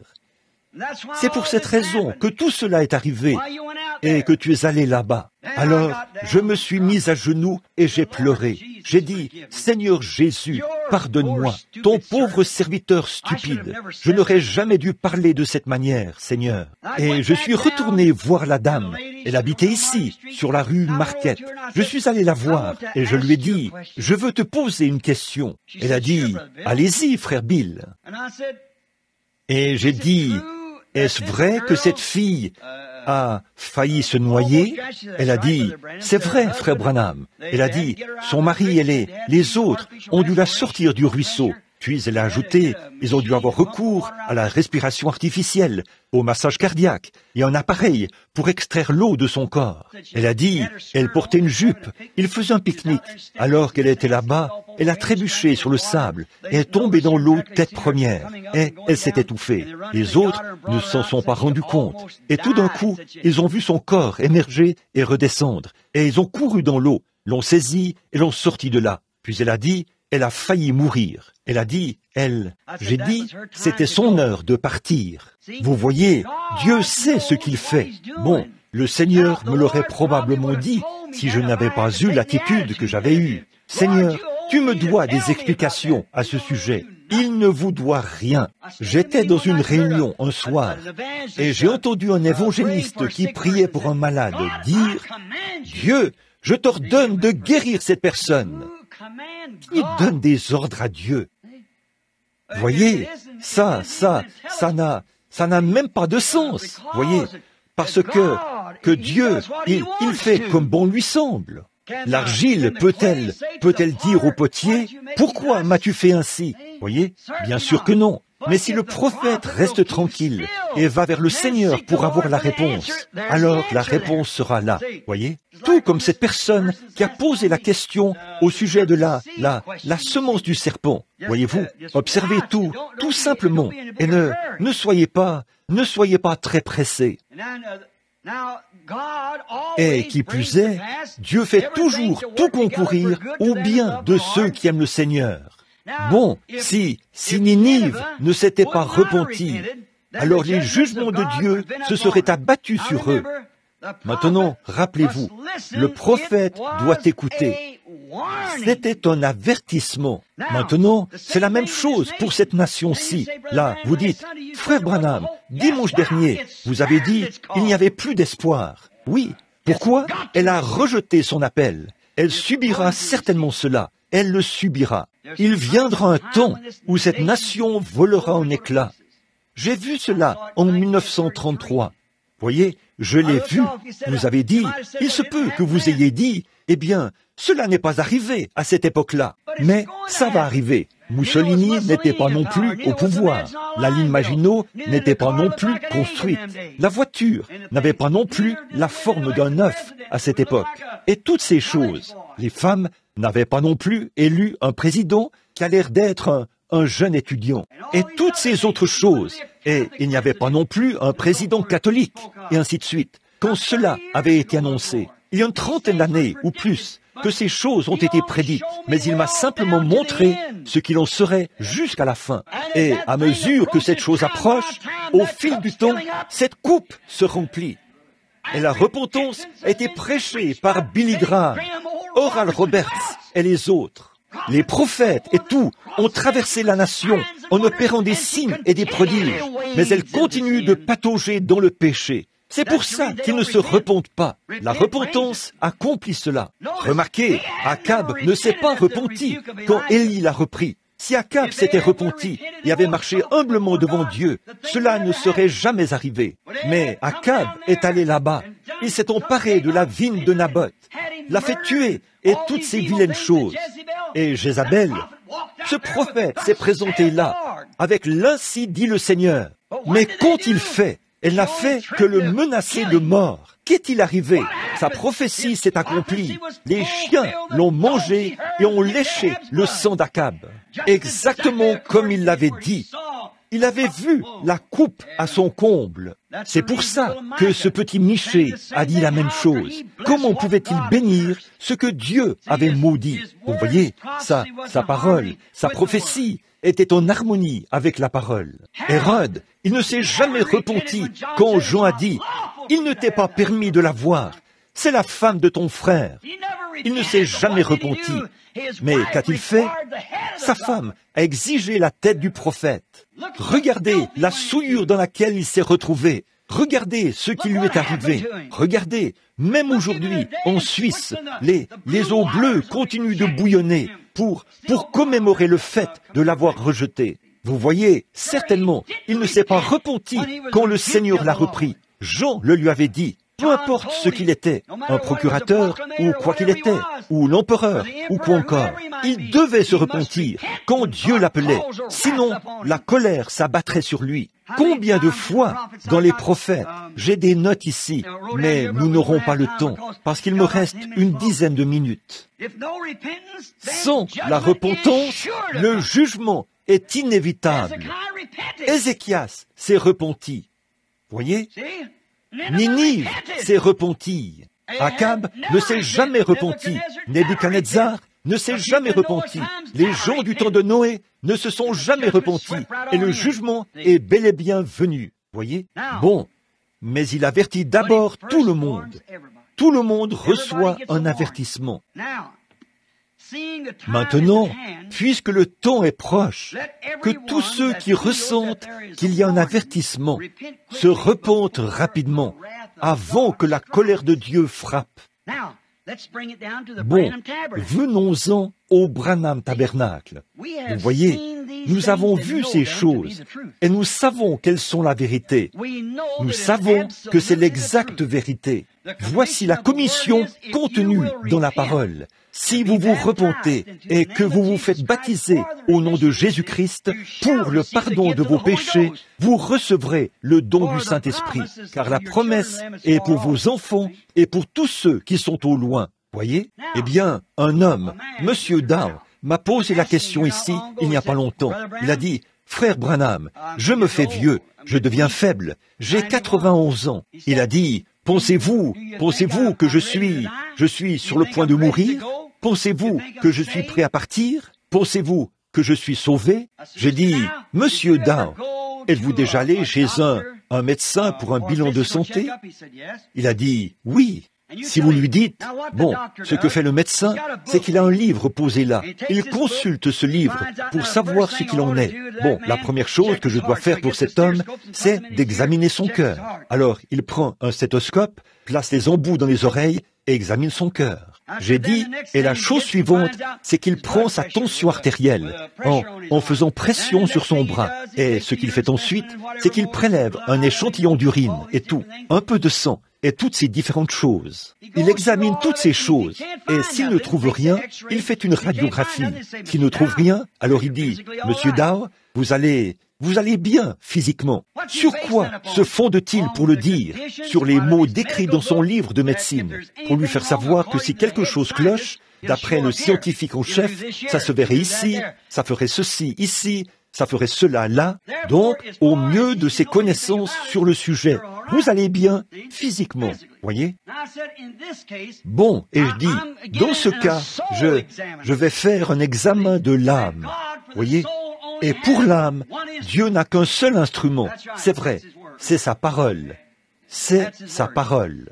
Et Jésus a dit, dans Jean 5, 24, « Celui qui écoute ma parole. » Bon, là, écouter ne signifie pas simplement d'entendre un bruit. Ici, écouter signifie recevoir cela. Celui qui peut recevoir ma parole. Amen. Celui qui l'écoute, ne restez pas inactif à dire, bof, foutaise, il n'y a rien de vrai dans ces choses, je n'y crois pas. Celui qui écoute ma parole. Ah oui, là, il s'agit de la parole de Jésus. Et en fait, il est la parole. Voilà. Si quelqu'un peut écouter ma parole, a-t-il dit, et croire en celui qui m'a envoyé, il est passé de la mort à la vie. Il ne viendra même pas en jugement, mais il a déjà franchi cela. Amen. J'ai dit, comment votre cœur bat-il maintenant? Il a dit, je la crois, je l'ai écoutée, je l'ai reçue. J'ai dit, alors, selon le spécialiste en chef, l'opérateur-chef, le médecin-chef de la vie éternelle a dit, vous êtes passé de la mort à la vie et vous ne viendrez jamais en jugement. Il a dit, quand je vous ai entendu prêcher le baptême d'eau au nom de Jésus-Christ, je suis entré dans l'eau juste après vous et vous m'avez baptisé. Il a ajouté, l'homme que j'étais autrefois, je ne le suis plus. Il m'est arrivé quelque chose. Avant, je ne m'en souciais pas le moins du monde, et j'allais dans l'autre sens. Mais j'ai fait demi-tour, et je me suis mis à marcher dans cette direction-ci. Et jour et nuit, mon cœur brûle d'envie de m'approcher davantage de lui. J'en crois chaque parole. Je dis Amen à tout ce qu'elle dit. Peu m'importe, si elle me taille en pièces, je veux être à la hauteur de cela. Et pour autant que je sache, je l'ai été. J'ai dit, il me semble que votre cœur bat très bien. Je crois que vous êtes spirituellement apte maintenant. Il a dit, je me demande si je pourrais aller dans l'enlèvement lorsque cela se produira, frère Branham. J'ai dit, ce n'est pas à moi de dire qui y va ou qui n'y va pas. Il a dit, eh bien, j'aimerais être vivant. Je veux tellement voir l'enlèvement. J'ai dit, très bien, laissez-moi voir ce qu'en dit le livre de science que voici, la science de l'âme que voici. J'ai dit, eh bien, il y est dit dans 2 Thessaloniciens, chapitre 5, il y est dit, nous, les vivants, qui serons restés pour l'avènement du Seigneur, nous ne devancerons pas, ce qui veut dire faire obstacle, ceux qui se reposent, qui dorment. Car la trompette de Dieu sonnera, et ceux qui dorment ou qui se reposent se réveilleront premièrement. Ils revêtiront l'immortalité. Ensuite, nous qui serons vivants en ce jour-là, au moment où eux seront déjà ressuscités. Voyez, là, nous serons changés en un instant, en un clin d'œil, et nous les rencontrerons. Après quoi, nous monterons à la rencontre du Seigneur dans les airs. Nous serons tous ensemble enlevés avec eux. Que vous dormiez, que vous ne dormiez pas. Que vous le fassiez ou non, ou que vous soyez enterrés, et même si vous n'avez pas été enterrés du tout, vous allez revenir quand même. Rien ne peut vous retenir. Vous y serez. Je dis, frère Dow, si Jésus ne vient pas avant que mes arrière-petits-enfants aient des petits-enfants, vous y serez quand même en un instant. C'est tout à fait vrai. Et avant même qu'ils soient changés, s'ils sont du nombre, vous serez là. C'est vrai. Amen. Il viendra une bénédiction, tout comme il viendra une colère. Oh, nous devons nous attendre à l'une des deux ce soir. Vous devez soit vous attendre à ce que la colère tombe sur vous et qu'elle vous détruise, soit vous attendre à la résurrection du Seigneur Jésus. Le même Dieu qui a promis l'une a promis « Je suis si heureux ». J'attends la venue du millénium, jour béni, où notre Seigneur viendra chercher son épouse qui l'attend. Oh, mon cœur languit et soupire après ce jour de délivrance, où notre Jésus reviendra sur la terre. Alors, le péché, le chagrin, la douleur et la mort de ce monde de ténèbres cesseront dans ce glorieux règne de 1000 ans de paix avec Jésus. Oh là là! Et nous serons pour toujours avec le Seigneur. Voyez, ce que Dieu a dit doit forcément s'accomplir. Ils bâtiront des maisons et les habiteront. Ils planteront des vignes et en mangeront le fruit. Ils ne planteront pas des vignes pour qu'un autre hérite de cela. Ils planteront leurs propres vignes et les conserveront. Amen. Amen. Il ne se fera ni tort, ni dommage sur toute ma montagne sainte. Alléluia. Lorsque ce corps mortel revêtira l'immortalité, cette mort aura été engloutie dans la victoire. Alors nous le verrons tel qu'il est et nous aurons un corps semblable à son propre corps glorieux. Oh, quel temps ce sera! Le même Dieu et les mêmes prophètes qui ont prédit la parole de Dieu ou la colère qui sera déversée ont aussi parlé de ces bénédictions à venir. Je suis si heureux. Dieu ne laisse jamais venir sur une nation, une destruction sans l'en avoir averti. Il ne laisse jamais venir la destruction sur un homme sans l'en avoir averti. Ainsi donc, s'il le fait, il y a quelque chose qui nous est arrivé. La confirmation des signes des derniers jours que nous avons avec nous, le grand Saint-Esprit qui agit parmi nous et qui comble l'Église de sa présence et qui confirme sa parole. Alors l'Église se prépare à monter dans les cieux un de ces jours par la puissance de Dieu. En effet, c'est un avertissement, un appel à rejeter tout fardeau et le péché qui nous enveloppe si facilement, afin de courir avec persévérance dans cette carrière qui nous est ouverte vers le chef et le consommateur de la foi. Que Dieu vous bénisse, Église. Tenez la main immuable de Dieu.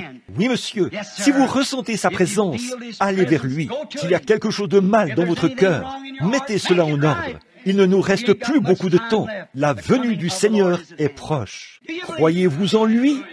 Oh là là! N'est-ce pas que ce sera merveilleux là-bas? Quel moment, alors que je verrai les anciens combattants marcher dans ce paradis. Oh là là, j'attends cette heure-là. Je me souviens d'avoir entendu mon frère, lorsqu'il parlait de son retour des champs de bataille, outre-mer et tout. Il disait, ces vieux vétérans, à la vue de la statue de la liberté, on avait rassemblé ces infirmes là-haut, afin qu'ils puissent voir la statue de la liberté. C'est la première chose que l'on voit en bateau quand on arrive, parce qu'elle est très haute. À la vue de ce bras tendu, a-t-il dit, ces hommes ont fondu en larmes. Ces grands hommes qui se tenaient là, ils sont tombés sur le pont et se sont mis à pleurer. Qu'était-ce? Un symbole de liberté. Tout ce qu'ils aimaient était juste là, derrière ce symbole.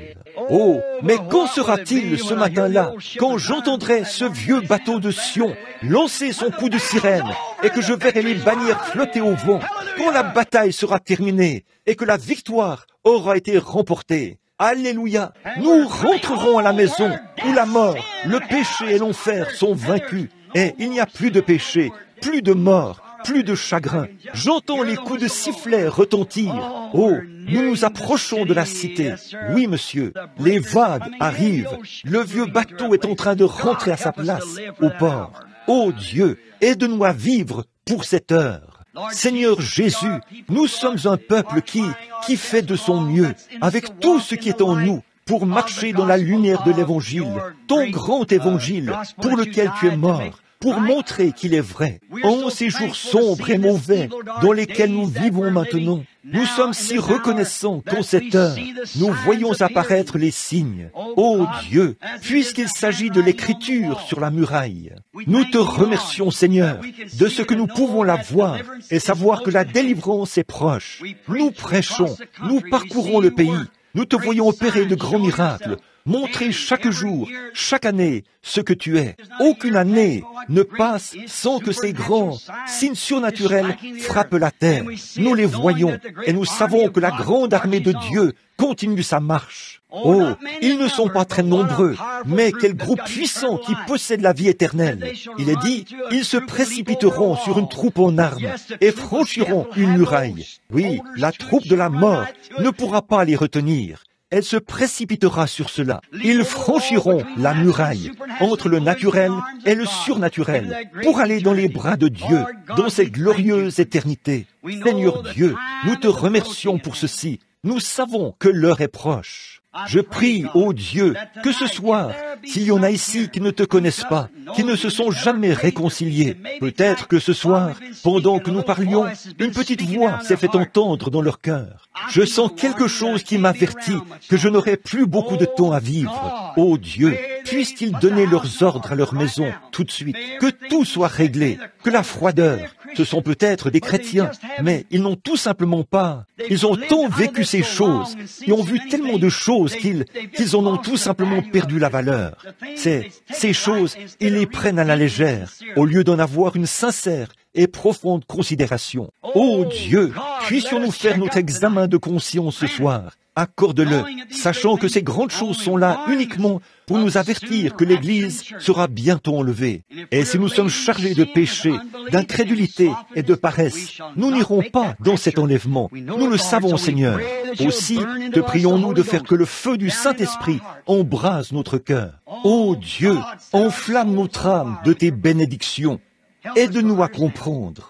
Maintenant, bénis tous ces gens, bénis notre précieux pasteur et sa femme, bénis les diacres, les administrateurs et tous les laïcs, pardonne nos péchés, guéris nos maladies, Seigneur, embrase nos cœurs. Puissions-nous sortir de ce lieu avec un message d'avertissement, de sorte que si nous rencontrons des gens dans le péché, nous puissions leur dire, mon ami, n'avez-vous pas honte de ces choses que vous faites, sachant que vous devrez rencontrer Dieu un jour?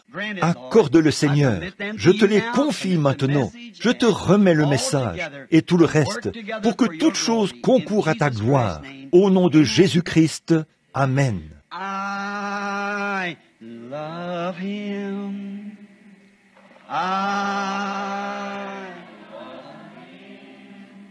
Because he first loved me and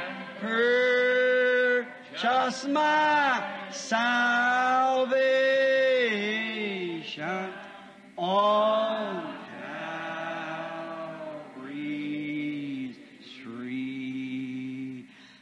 Ne l'aimez-vous pas? Pensez à ce que nous sommes. Regardez combien nous sommes rendus bien loin sur le chemin, mes amis. Jetez juste un coup d'œil en arrière sur le chemin, à l'époque de Luther et Wesley, et tout au long des âges.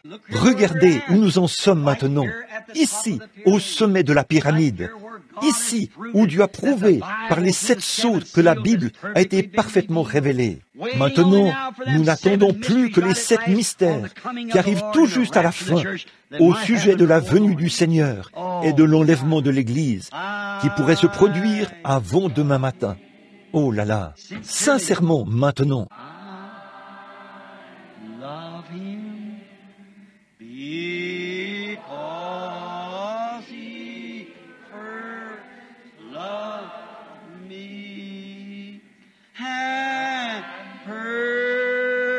Just my salvation on Calvary. As we quietly now. Alors que doucement, maintenant, vous rendez-vous compte que chacun de nous ici doit partir d'ici, quitter ce monde? Savez-vous que la vie d'un homme né de la femme est courte, sans cesse agitée? Saviez-vous que parce que nous sommes nés de cet arbre de la mort, du jardin d'Éden, nous devons mourir? Nous sommes le fruit du sein de notre mère et nous devons mourir. Nous devons quitter cette vie. Jeunes ou vieux, ça ne change rien. Si l'homme ou la femme le plus âgé ici est compté parmi les vivants demain matin, elle aura survécu où il aura survécu à de nombreux jeunes de 10 ou 15 ans. Des centaines d'entre eux mourront dans le monde entier avant demain matin, des jeunes. Donc, tout ce qui compte, c'est que faites-vous en ce moment? C'est peut-être votre dernière occasion, jeune ou vieux. Vous êtes capable d'aller à l'église. Ne négligez rien. Soyez profondément sincères. Rejetez tout péché et toute autre chose. Regardez Dieu bien en face et posez la question. Seigneur, suis-je agréable à tes yeux? Que puis-je faire d'autre, Seigneur Jésus? Une fois cette vie terminée, je n'aurai plus jamais l'occasion de te servir. Voici le seul temps que j'ai. Seigneur Dieu, fais-moi seulement savoir ce que tu veux que je fasse. Si je dois aller faire ceci ou faire cela, je le ferai volontiers. Est-ce que nous y pensons sincèrement? Est-ce que les jeunes y pensent? Est-ce que les personnes d'âge mûr y pensent? Est-ce que les vieilles personnes y pensent? Est-ce que les adolescents y pensent? Nous devrons partir. Et comment savoir si on ne sera pas tous partis avant demain matin? Nous ne le savons pas. Vous dites, ça me préoccupe. Cela ne devrait pas. Franchement, ça devrait vous rendre très heureux de savoir que vous quittez cette maison de pestiférés. Il existe un autre monde. Vous n'avez pas besoin d'aller bien loin. Il est avec vous. Il est autour de vous. Dieu ne vous a donné que 5 sens. Et c'est pour entrer en contact avec ceci, ce monde. Mais il existe un autre monde, et vous n'avez aucun sens pour entrer en contact avec lui. Vous ne pouvez pas entrer en contact avec lui, parce que vous n'avez pas ce sens-là. Par exemple, j'ai dit dimanche soir, peut-être que vous ne l'avez pas saisi.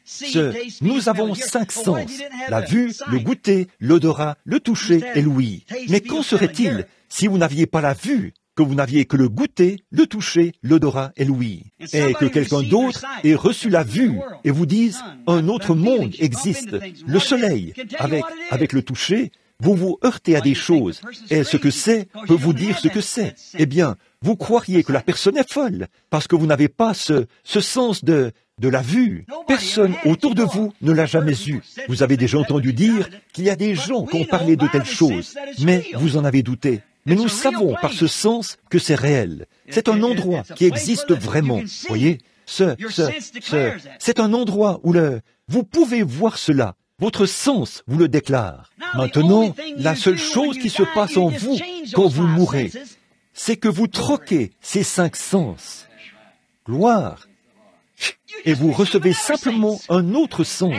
Et vous vivez avec un sens supérieur, des milliers de fois supérieur à ceci, dans une autre vie, une vie où il n'y a ni mort ni chagrin. Et les choses dont vous ne savez rien maintenant, vous les voyez clairement quand vous traversez là-bas. Vous ne le comprenez pas maintenant parce que vous vous heurtez à elles. Vous ne possédez pas ce sens. Vous dites, j'ai un sentiment étrange ici ce soir. J'ai l'impression qu'il y a j'ai juste envie de pleurer, ou de pousser les cris, ou quelque chose. Ce sont les anges du Seigneur. Voyez, c'est comme quelqu'un qui dirait, vous savez, qu'il n'a jamais eu le sens de la vue. Il dirait, de temps à autre, je ressens quelque chose de réel, comme une sensation de chaleur. Vous diriez, c'est la lumière du soleil. La lumière du soleil, c'est quoi? Je ne l'ai jamais vu. Il n'existe pas de... Vous voyez, il n'a jamais vu. Il ne sait pas ce que c'est. Vous voyez, là, il faut que quelqu'un le lui dise. Quelqu'un qui peut voir cela. Oh là là, voyez, nous changeons, simplement. Nous changeons, simplement. N'ayez pas peur de la mort. La mort n'est qu'un épouvantail. Jésus l'a vaincu. Même Paul, quand il est parvenu au terme de son voyage, il a dit, « Ô mort, où est ton aiguillon? Où est ta frayeur? Ô tombe, où est ta victoire? Tu dis que tu m'as eu? Laisse-moi, moi t'indiquer Jérusalem. Il y a là un tombeau vide, et je suis celui qui vous a conquis tous les deux, la mort et l'enfer. Et moi, je suis en lui, et tu ne peux pas me retenir.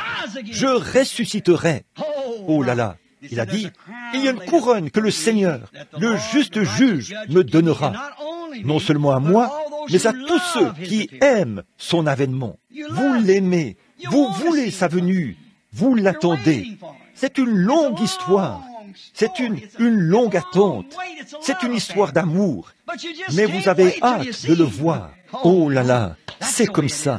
Oh, c'est le moment que nous attendons. C'est cette heure-là.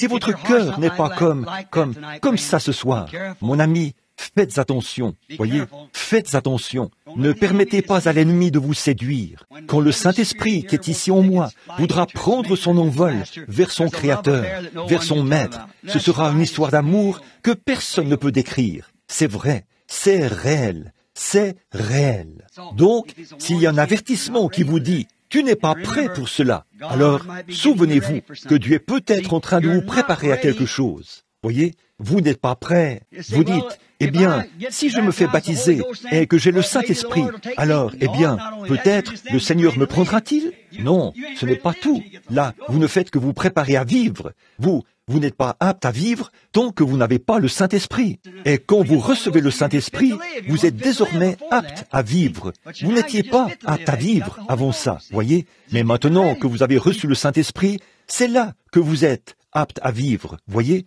Ça ne fait que vous préparer. Voyez, les gens disent, je dois me préparer à mourir. Oh là là, je me prépare à vivre. Amen. Ce qu'il en est, c'est qu'il faut se préparer à vivre en Christ. Une vie victorieuse sur le péché, la mort, l'enfer. J'ai déjà la victoire. Il est ma victoire. Et je suis sa preuve. Et je suis une preuve de sa victoire. Amen. C'est ça. Comment savez-vous que vous l'avez? Je l'ai. Amen. Il me l'a donnée par sa grâce. Je la ressens. Je la connais. Je la vois agir dans ma vie. Cela m'a changé. Et d'après ce livre que voici, il a dit que j'avais la vie éternelle et que je ne pourrais pas venir en jugement, mais que je suis passé de la mort à la vie parce qu'il a subi le jugement à ma place. Et s'il a payé le prix, n'essayez pas de me faire subir un quelconque jugement. Il l'a déjà subi à ma place et je l'ai accepté. Oui, monsieur. Il n'y a donc plus de jugement. Il n'y a plus de mort. Oh, je devrais quitter l'église et quitter les gens un de ces jours. Mais ça, si Jésus tarde, et si cela arrive, eh bien, oh, je ne serai pas mort. Je ne peux pas mourir. J'ai la vie éternelle. Comment pourriez-vous mourir si vous avez la vie éternelle? Voyez, nous sommes toujours dans la présence de Dieu et nous serons avec lui pour toujours. Amen.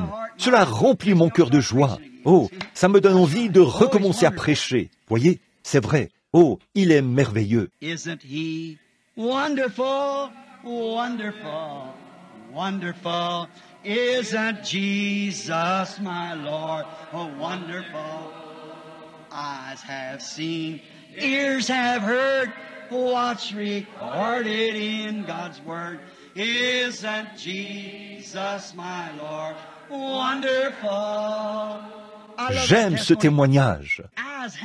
Je l'ai vu, l'ai entendu. Dans la Bible, je l'ai lu. Jésus, notre Seigneur, est merveilleux. Oh, je l'aime. Il est ma paix, ma vie, mon espérance, mon roi, mon Dieu, mon sauveur, oh là là, mon père, ma mère, ma sœur, mon frère, mon ami, mon tout. Voyez, on avait l'habitude de chanter un petit chant comme ça. Vous savez, avez-vous déjà chanté ces petits chants pentecôtistes comme « J'espère qu'ils ont arrêté l'enregistrement ». Quel était ce cantique que nous avions l'habitude de chanter? He's my father, my mother, my sister and my brother. He's everything to me. He's everything. He's everything to me. He's everything. He's everything to me. For He's my father, my mother, my sister and my brother. He's everything to me. Vous rappelez-vous quand on chantait ça? Quelqu'un se le rappelle-t-il? Oh, c'était il y a des années. Et aussi, on avait l'habitude de chanter. I know it was the blood. I know it was the blood. I know it was the blood for me. One day when I was lost, He died upon the cross, and I know it was the blood for me. Vous vous rappelez ce petit cantique? Voyons voir. Quel était cet autre cantique qu'on chantait? Voyons voir. Oh, won't you watch with me 1 hour while I go yonder, while I go yonder. Oh, won't you watch with me 1 hour while I go yonder and pray? I'm overcoming, I'm overcoming, I'm overcoming, I'm overcoming. For I love Jesus, He's my Savior, and He smiles and He loves me too. Autrefois, il y avait le brave frère Smith, un frère de couleur, qui habitait ici au coin de la rue. Oh, j'entendais chanter ces gens de couleur. Je m'asseyais là, je poussais des cris, je pleurais et tout. Je secouais ma voiture frénétiquement et je sautillais autour d'elle comme ça. Ils tapaient tous des mains. Ce petit rythme qu'ont les gens de couleur, vous savez, personne ne peut chanter comme eux. Autant oublier ça, voyez? Oh là là, je m'asseyais là, je disais, oh Dieu, jeune garçon d'une vingtaine d'années que j'étais, je courais autour de ma voiture, en poussant des cris et en louant Dieu comme ça. Oh, quel moment! C'était au tout début, quand Dieu agissait parmi les gens comme ça. Maintenant, nous sommes devenus une église forte, pas tant au nombre de membres, mais puissante dans l'esprit. Amen. Comme c'est merveilleux. Puis, il y avait un petit cantique. Je me souviens du jour où j'ai rencontré à Chattanooga, dans le Tennessee, pas à Chattanooga, c'était à Memphis, ce jour où j'avais rencontré une petite femme de couleur, vous savez, qui attendait debout à l'extérieur. Vous m'avez entendu parler de cela, vous savez. Son fils avait une maladie vénérienne et elle avait une chemise pour homme enroulée autour de la tête.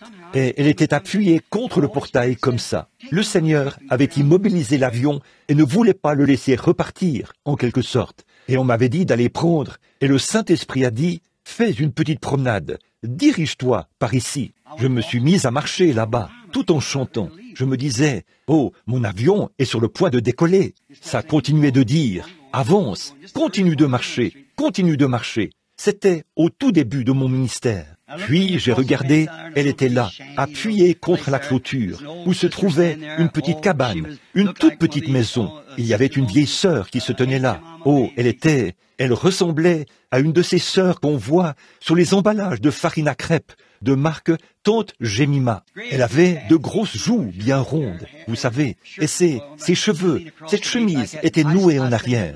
Elle était appuyée contre le portail comme ça, et je chantais ce petit cantique, quel était j'ai oublié le titre du petit cantique que je chantais. Bon, c'est quelque chose au sujet, c'était un petit chant pentecôtiste, un petit chant de jubilé. Je venais juste de finir de chanter, j'étais assez proche d'elle, et j'allais continuer mon chemin. Elle se tenait là, les larmes coulaient le long de ses grosses joues. J'avais envie de l'étreindre. Elle a dit, « Bonjour, pasteur !» J'ai dit, « Tantine, qu'est-ce que vous avez dit ?» Elle a dit, « J'ai dit, bonjour, pasteur !» J'ai dit, « Comment avez-vous su que j'étais pasteur ?» Bon, pour les gens du Sud, ça signifie ministre, vous savez. J'ai dit, « Comment avez-vous su que j'étais pasteur ?» Elle a dit, « Je savais que vous veniez. » J'ai dit, « Vous saviez que je venais ?» Je me suis dit, « Ah, voilà, c'est ici, voyez ?» Elle a dit, « Oui, monsieur. » Elle a dit, « Est-ce que vous avez déjà lu l'histoire de la femme sunamite dans la Bible, pasteur ?» J'ai dit, « Oui, Tantine, je l'ai lu. » Elle a dit, « J'étais comme cette femme-là. » Elle a dit, « J'ai dit au Seigneur que s'il me donnait un enfant, à mon mari et moi, je l'élèverai pour lui. » Elle a dit, « Il l'a fait. Il m'a donné cet enfant. » Elle a ajouté, « Je l'ai élevé. C'était un bon garçon. » Elle a dit, « Il a eu de mauvaises fréquentations, pasteur. Il a attrapé une mauvaise maladie, a-t-elle dit. Il est couché là, à l'article de la mort. Il se meurt depuis environ 2 jours maintenant. Il n'est même pas revenu à lui depuis 2 jours. Le médecin était ici et a dit, « Il ne peut plus vivre, a-t-il dit. Il se meurt. » C'était une maladie vénérienne, vous voyez. Elle a dit, « Je ne supporte pas l'idée de voir mon bébé mourir. J'ai prié toute la nuit. » Elle a ajouté, j'ai dit, « Seigneur, a-t-elle dit, j'étais une femme semblable à la femme sunamite. Mais, a-t-elle dit, où est ton Élisée ?» Et elle a dit, « Je me suis endormie et j'ai eu un songe dans lequel je me tenais ici, à ce portail, et je vous ai vu descendre la rue avec ce petit chapeau posé sur le côté de la tête. » Mais elle a ajouté, « Il n'y a qu'une seule chose, a-t-elle dit. Où est cette ?» Elle a dit, « Vous étiez censé avoir une mallette à la main. » J'ai dit, « Je l'ai laissée là-bas, à l'hôtel Peabody. » Elle a dit, « Je savais que vous deviez avoir une mallette. Et elle a dit, mon bébé se meurt. J'ai dit, je m'appelle Branham. Elle a dit, heureuse de vous rencontrer, pasteur Branham. J'ai dit, je prie pour les malades. Avez-vous déjà entendu parler de mon ministère? Elle a dit, non, je ne crois pas. Elle a dit, voulez-vous entrer? Je suis entré. Ce grand gaillard était allongé là, comme ça. J'essayais de parler à cette femme de la guérison divine, mais ce n'était pas ça qui l'intéressait. Elle voulait entendre ce garçon dire qu'il était sauvé et prêt à partir. Puis elle a dit, et Dieu l'a sauvé. Environ 1 an plus tard, je l'ai vu à la gare où il travaillait comme porteur, comme le Seigneur fait bien les choses. Et après cela, quand je suis revenu, j'étais supposé, l'avion était censé partir à 7 heures. Il était environ 9h30. J'ai pris un taxi et je suis retourné là-bas. Et à peine entré, on a dit, dernier appel pour le vol numéro 1 tel. Le Seigneur avait cloué cet avion au sol pendant tout le temps où j'étais allé prier pour ce garçon. Voyez, c'est ça. J'essaie de me rappeler ce petit cantique. L'un d'entre eux, c'est ça. Oh, combien nous le chantions ici à tue-tête, et en tapant dans nos mains, nous disions, one of them. I'm so glad that I can say I'm one of them. Hallelujah, one of them. I'm one of them. I'm so glad that I can say I'm one of them. They were gathered in the upper room, all praying in His name.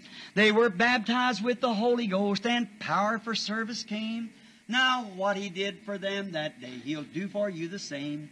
I'm so glad that I can say I'm one of them, one of them, one of them. I'm so glad that I can say one of them. Oh, one of them, I'm one of them. I'm so glad that I can say I'm one of them. Are you? Listen to this verse. écoutez ce couplet. Though these people may not learn to be or boast of worldly fame, they have all received their Pentecost, baptized in Jesus' name, and they're telling now both far and wide, His power is just the same.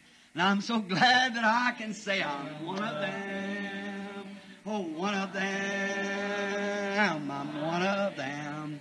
I'm so glad that I can say one of them. One of them. Oh, I'm one of them. I'm so glad that I can say I'm one of them. Oh, come, my brothers, seek this blessing that will cleanse your heart from sin.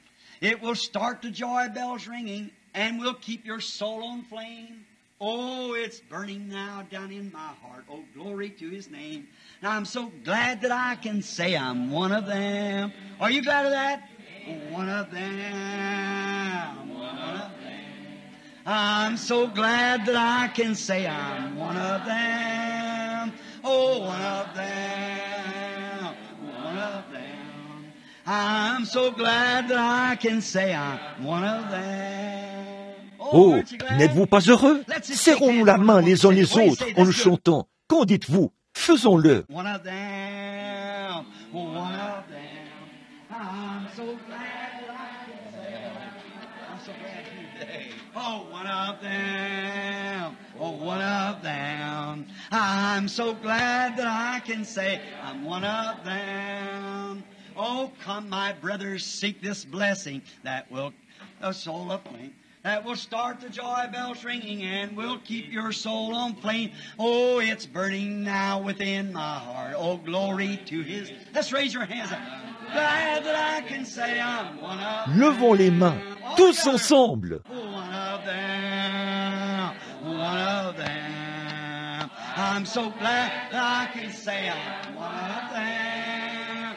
I'm one of them, one of them. I'm so glad that I can say I'm one of them. Écoutez encore attentivement maintenant. Voyez? Though these people may not learn to be, they never come from college or boast of worldly fame, they have all received their Pentecostal blessing, baptized in Jesus' name, and they're telling now both far and wide, every little nook and corner, His power is yet the same. I'm so glad that I can say one of them. Oh, chantez-le, Église. One of them. I'm so glad that I can say, one of them, oh, one of them, one of them. I'm so glad I can say I'm one of them. Prenez votre petit mouchoir maintenant. One of them, one of them. I'm so glad I can say one of them, oh, one of them, one of them. I'm so glad that I can say one of them. Gloire au Seigneur. Amen. Nous sommes comme des enfants. Il n'y a aucun formalisme chez nous. Dieu n'est pas formaliste. Pas vrai? Oui, monsieur. One of them, one of them. I'm so glad I can say one of them. I'm one of them, one of them. Oh, I'm so glad that I can say it. Êtes-vous vraiment heureux de le dire? Levez simplement la main. Dites « Gloire au Seigneur! Gloire au Seigneur! Je suis heureux d'être l'un d'entre eux. Je suis heureux de l'être. Seigneur Dieu, je suis si heureux. L'un d'entre eux, l'un d'entre eux. Je suis si heureux de dire « Je suis l'un d'entre eux ». Oh Dieu, aide-nous à l'être. Aide-nous à faire en sorte que les lumières continuent de briller, Seigneur, alors que nous marchons vers Sion. Accorde-le, Père. Au nom de Jésus, nous t'offrons notre vie pour te servir. Amen. Amen. Oh, we're marching to Zion, a beautiful, beautiful Zion. Oh, we're marching upward towards Zion, in that beautiful city of God. Come we that love the Lord, and let our joys be known. Join in the song with sweet accord. Join in the song with sweet accord. And thus surround the throne. Oh, chantez simplement par l'Esprit. The throne. Oh, we're marching to Zion, that beautiful, beautiful Zion. Oh, we're marching upward to Zion, that beautiful city of God. Oh, we're marching to Zion, beautiful, beautiful Zion. We're marching upward to Zion, that beautiful city of God. Let those refuse to sing who never knew our God, but children of the heavenly King, but children of the heavenly King, may speak their joys abroad, may speak their joys abroad. Chantons-le. We're marching to Zion, oh beautiful, beautiful Zion. We're marching upward to Zion, that beautiful city of God. Oh, cela vous récure, n'est-ce pas? Vous aimez ces vieux cantiques, pas vrai? Je les préfère à tout ce que vous pouvez, ou n'importe lequel de ces autres chants que vous avez là. Ce sont de bons vieux cantiques qui viennent du fond du cœur. Oh là là, je me sens si bien et heureux quand je les chante. C'est si bon. Oh, ça me donne vraiment envie de me réjouir. Take the name of Jesus with you, child of sorrow and of woe. It will joy and comfort give you. Oh, take it everywhere you go. Precious name, precious name. Oh, how sweet, oh, how sweet. Oh, power and joy of heaven. Precious name. Oh, how sweet.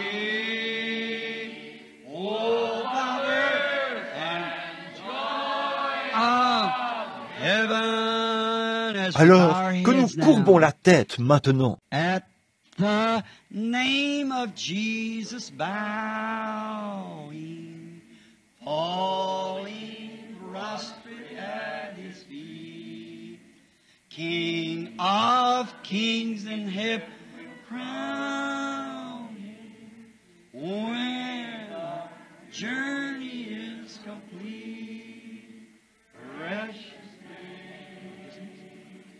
Oh, how sweet. Oh, how sweet. Oh, Of earth and joy of heaven, precious name. Oh, how sweet. Hope of earth and joy